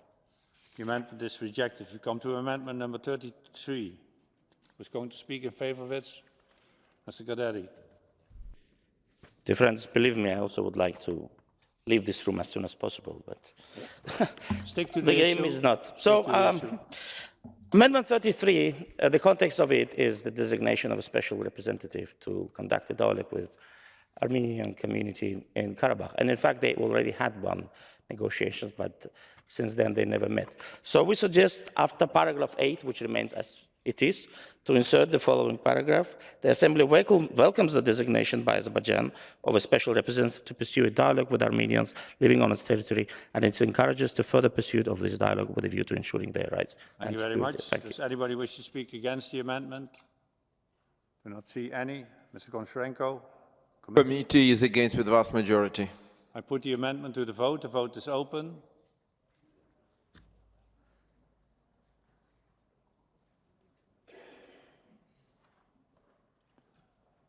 Close the votes. Can we see the results? The amendment is rejected. We come to amendment number 34. Who wants to speak in favor of the amendment? The Chairman, it's again about addition of another paragraph after paragraph 8, which again remains as it is. And it reads as follows. The Assembly knows that Azerbaijan has established a border checkpoint on the interstate border with Armenia in full compliance with international practice and provides all necessary conditions for the movement of all local Armenian residents in both directions. In this context, it deplores attempts by the Armenian side seeking to prevent local Armenians from using this checkpoint freely, which ultimately affects their situation. I would like to remind you that establishment of a checkpoint on international recognized border is sovereign right of any state. Thank you. Thank you very much. Anybody wish to speak against the amendment? Do not see any. Mr. Goncharenko, opinion of the committee. Committee is against with vast majority. I put the amendment to the vote. The vote is open.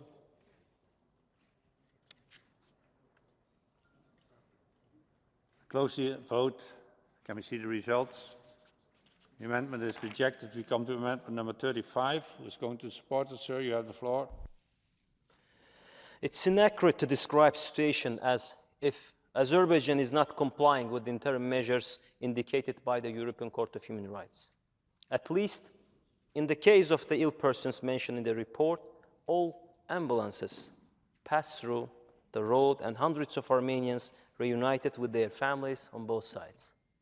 Thank you very much. Does anyone wish to speak against the amendment? Do not see any. Mr. Goncharenko, the committee's opinion. You will not be surprised. Committee is against with vast majority. I put the amendment to the vote. The vote is open.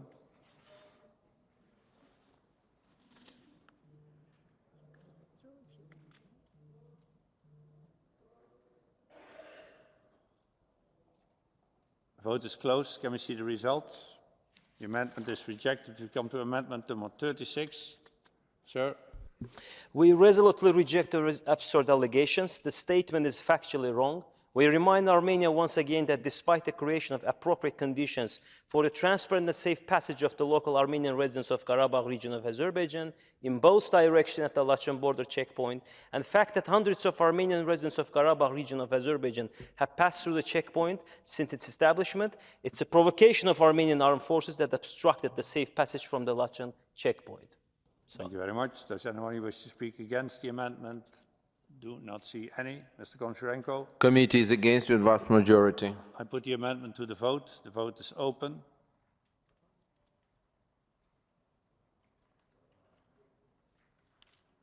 I close the vote. Can we see the results? The amendment is rejected. We come to amendment number 37. Who's going to support it, sir? It's me again. It seems that Armenia is restoring to such provocations because it's deprived of the illegal activities it carried out through the Lachin Road after 2020, as well as because it's concerned about the positive approach demonstrated by Azerbaijan during the passage of Armenian residents. And the so-called humanitarian crisis in the region propaganda of Armenia is baseless.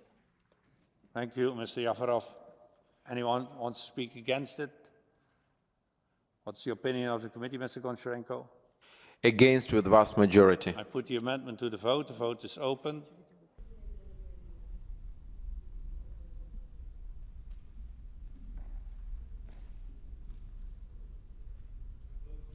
I close the votes. Can we see the results? The amendment is rejected. We come to amendment number 1.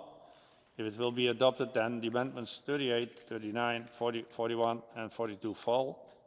I call Mr. Rustamian to support. No. Withdrawn. Anybody else wants to move it? Don't see any.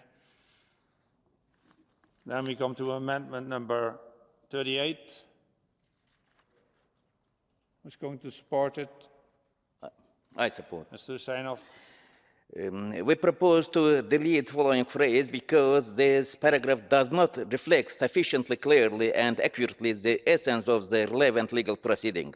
The application of Azerbaijan submitted to the ICJ requesting the indication of interim measures concerning another interstate case on substantively different matter, thus cannot be construed as a mirror application. Thank you. Thank you. Anybody wishes to speak against the amendment? Do not see any. Mr. Goncharenko, the committee's opinion? Against with vast majority. I put the amendment to the vote. The vote is open.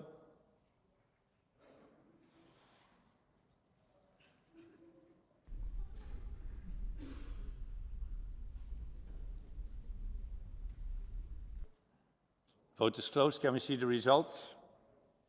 The amendment is rejected. We come to amendment number 39. Who's going to support 39? Mr. Husseinov. Microphone. We propose to replace this following phrase because most recently Azerbaijan designated special representative to the dialogue with local ethnic Armenians who has already conducted first round of talks on 1st March 2023. Instead of acknowledging these and other efforts and encouraging further steps, the report passes over them in silence and replicate one-sided accusations stemming from the false and unsubstantiated narrative of Armenia, which serves to denigrate Azerbaijan's efforts to this end. Thank you very much. Anybody wish to speak against the amendment? Do not see any. Mr. Goncharenko, committee's opinion? Against with vast majority, Mr. Put President. the amendment to the vote. The vote is open.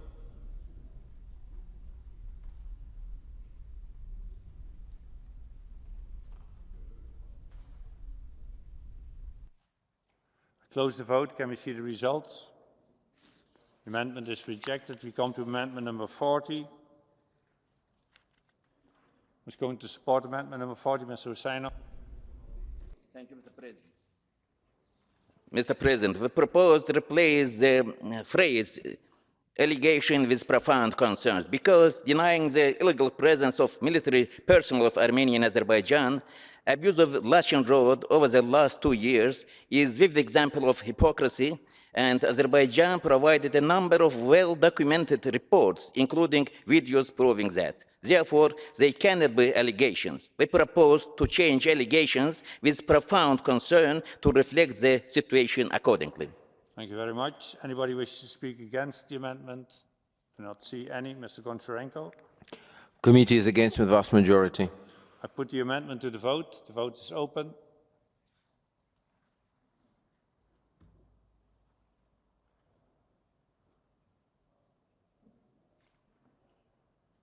Vote is closed. I call for the results to be displayed. The amendment is rejected. I come to amendment number 41. Madam? Thank you, Mr. Chairman. We propose to replace the word Nagorno-Karabakh with Azerbaijan's sovereign territories as well as rotation and funding of armed formations therein.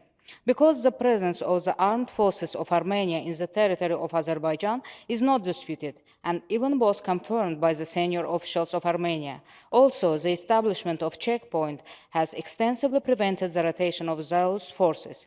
Armenia continues to fund these illegal armed formations, which is also confirmed by the leadership of this country. Thank you very much, Madam Karamzada. Does anyone wish to speak against the amendment? Do not see any. Mr. Goncharenko? Committee is against with vast majority. I put the amendment to the vote. The vote is open.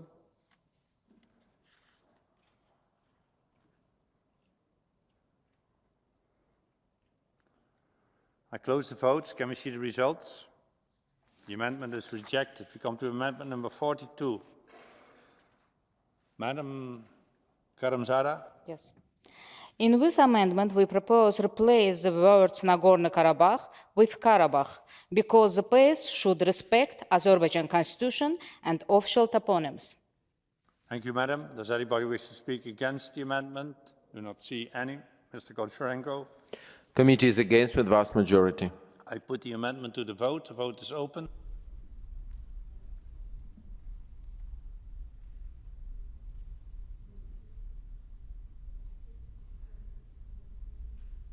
The vote is closed. Can we see the results? The amendment is rejected. We come to amendment number 43.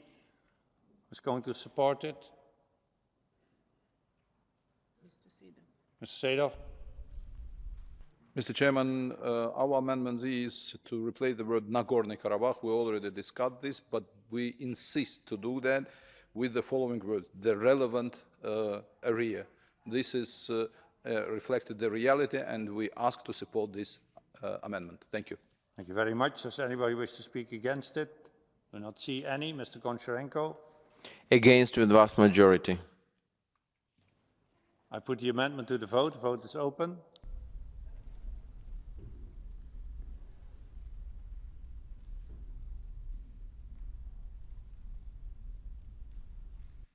Vote is closed. Can we see the results? The amendment is rejected. We come to amendment number 44. Who's going to support it, Mr. Seedorf? This is actually the same, but we insist to take into account the realities. There is a Karabakh region of Azerbaijan. You should take into account this reality, because otherwise that would be very difficult to reach the peace, and that's why we're in favor of this amendment. Thank you very much. Thank you very much. Does anybody wish to speak against it? Do not see any. Opinion of the committee, Mr. Goncharenko? Against with vast majority. Put the amendment to the vote. The vote is open.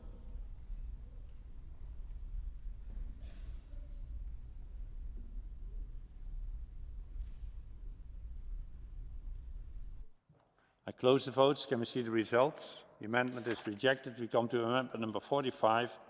Mr. Seedorf? Mr. President, at my speech, I already said that Azerbaijan has opened all doors for Red Cross, and we, on a very high level, cooperated with this international organization. But when we are talking about some other international organizations, that's not so understandable, and that's why we have international organizations in the region, and that's why we're in favor of this amendment. Thank you very much. Anybody wants to speak against the amendment? Do not see any. Mr. Goncharenko? Against with vast majority. Committee against with vast majority. I put the amendment to the vote. The vote is open.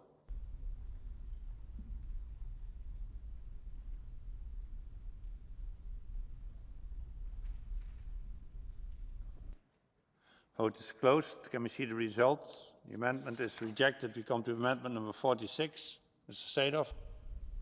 Thank you, Mr. President. I think the major problem sometimes we can see within international organizations that absence of relevant standards, which unfortunately we can see. And that's why from this point of view, this is really very important that UNESCO will be in line with their respective initiative and relevant principles regarding international humanitarian assistance. That's why we are in favor of this amendment. Thank you very much. Anybody wish to speak against it? Do not see any. Mr. Goncharenko, opinion of the committee. Attention, believe or not, committee is in favor with vast majority. Thank you. I shall put the amendment to the vote. The vote is open.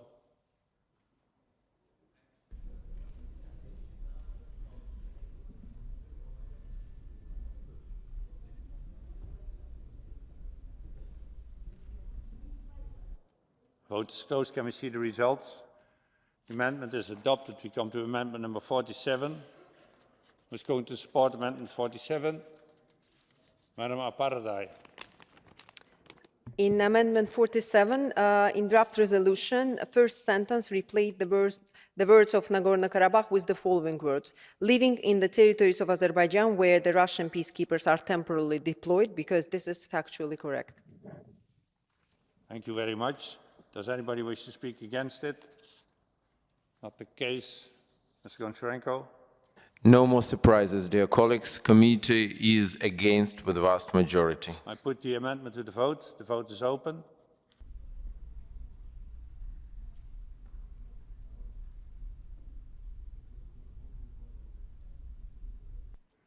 I close the votes. Can we see the results? The amendment is rejected. We come to amendment number 48. Madam Aparadai. In number 48, in draft resolution, paragraph 13, delete the second sentence, because this is misleading statement, as Azerbaijan closely works with ICRC since the beginning of the conflict. Thank you. Anybody wish to speak against the amendment? Do not see any. Opinion of the committee? Against with vast majority. I put the amendment to the vote. The vote is open.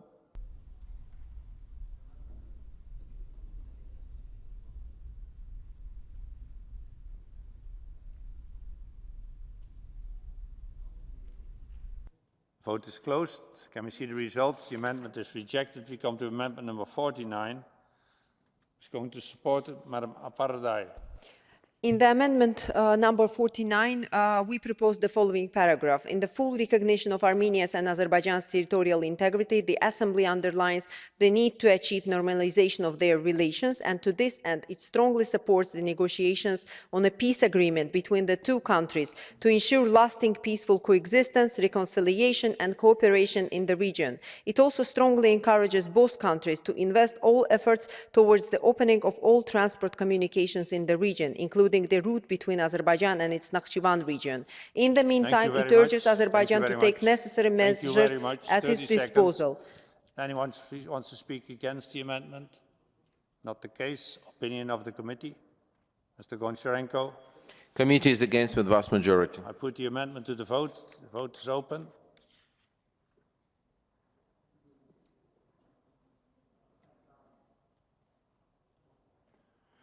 I close the votes. Can we see the results? The amendment is rejected. We come to amendment number 50. Who is going to speak? Amendment number 50, Madam Paradai, 30 seconds. Well, in amendment number 50, we propose to use the word on its territory. Actually, it was changed. That is, in the initial version of the report, that was the phrase, but I don't know why rapporteur has changed it overnight. So we propose to return it to the previous one. Thank you very much. Anybody wish to speak against it? Don't see any. Opinion of the committee, Mr. Goncharenko. Against with vast majority. I put the amendment to the vote. The vote is open.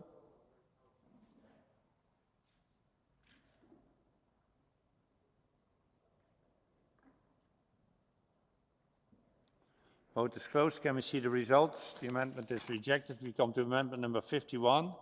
Who's going to support amendment number 51? Amendment number 51, again, the word Karabakh, because I think that the fact that our assembly doesn't want to be consistent in that and doesn't want to accept it creates more distrust among our population. If we change Belarus to Belarus, the assembly should change Nagorno-Karabakh to Karabakh. This is a right, correct version of the region, name of the region. Thank you. Anybody wish to speak against the amendment? Do not see any. Mr. Goncharenko, opinion of the committee? Is against with vast majority. I put the amendment to the vote. The vote is open.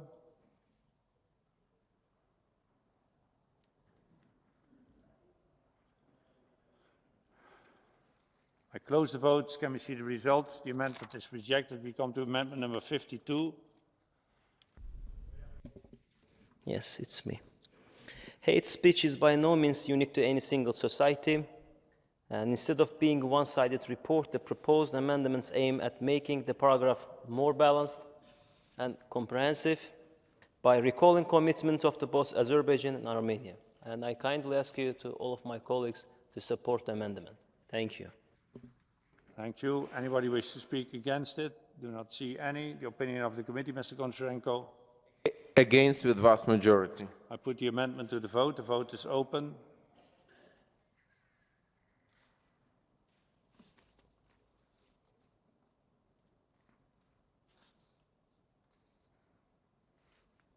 The vote is closed. Can we see the results? The amendment is rejected. We come to amendment number 2. I call Madam Sonia Gazarian to support amendment number 2. Withdraw. Anybody else wishes to move in? Not the case. Withdrawn. Amendment number 53. Mr. Yafarov. Thank you, Mr. President. In draft resolution, we would like to replace paragraph 16 with the following paragraph. The Assembly believes that in the context of dialogue between Azerbaijan authorities and ethnic Armenian residents, which should in any case cannot be detrimental to the Armenians living in Azerbaijan, and innovative solutions could be found to protect the rights of Armenians in Karabakh within the toolbox provided by the Council of Europe, which includes standards, instruments, and programs. The Assembly therefore emphasizes the importance of taking full advantage of existing standards, instruments, programs related to the enjoyment of minor rights, language, and education, and local self-government options. 30 seconds. Anybody wish to speak against it? Mr. Goncharenko, opinion of the committee? Is against with vast majority. I put the amendment to the vote. The vote is open.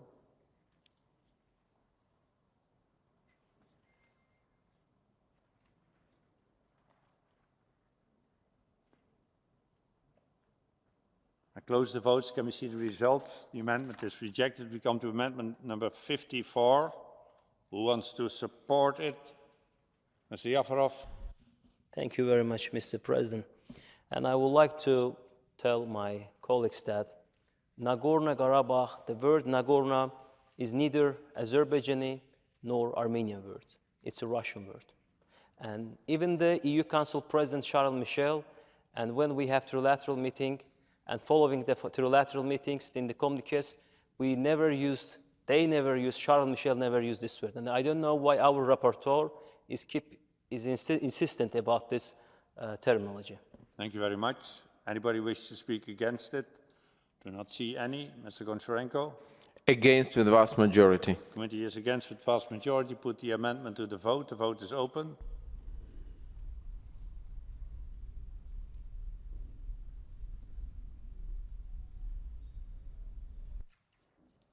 Close the votes. Can we see the results? The amendment is rejected. We come to amendment number 55. Who's going to support amendment 55? Mr. Gaderli. Thank you, Mr. Chairman. In paragraph 17, we suggest to replace the words consequences of the absence of free and safe access through by the phrase situation concerning.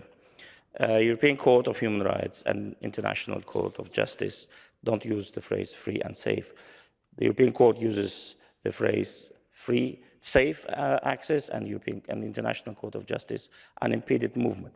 None of them means free movement. Freedom of movement is not an absolute right, and every European Convention provides for legitimate reasons to restrict it.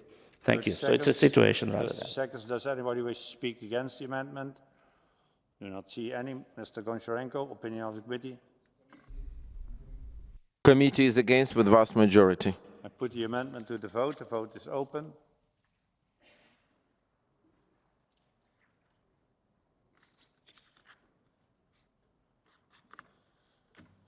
I close the votes. Can we see the result? The amendment is rejected. We now will proceed to vote on the draft resolution contained in document 15796 as amended. A simple majority is required. The vote is open.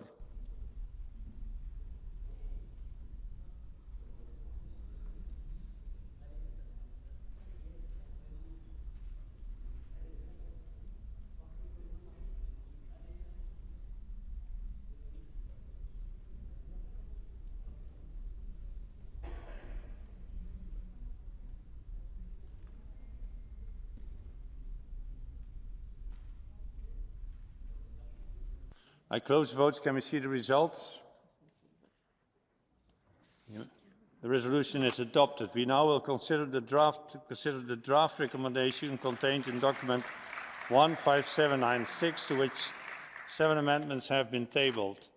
I understand that the representative of the Committee on Migration, Refugees and Displaced Persons wishes to propose to the Assembly that the amendments 56 to 62 to the draft recommendation, which were rejected by the committee with a 2/3 majority, be declared as rejected. Is it so, Mr. Koncharenko?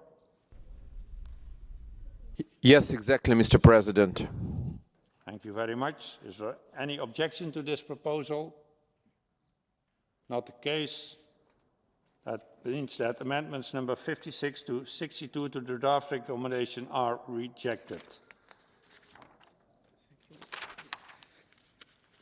I call now Mr. Sadov to support. They're all rejected. We go directly to the recommendation, adoption of the recommendation. Sometimes things take time, sometimes things go fast. That means we now are going to vote on the draft recommendation, and I tell you that the 2/3 majority required counting only affirmative and negative votes. The vote is open on the recommendation.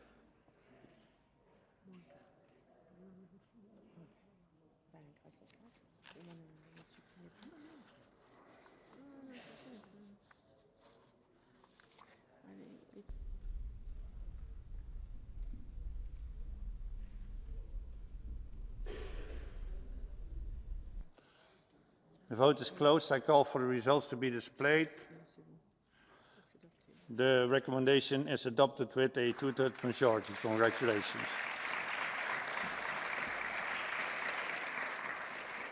May I compliment everybody for their patience in this procedure. The Assembly will hold its next public sitting tomorrow afternoon at 10 o'clock with the agenda which was approved on Monday. I would like to remind those members who are not attending the remainder of this part session to return their voting cards to the dedicated box at the entrance of the chamber before leaving the Palais. The sitting is adjourned.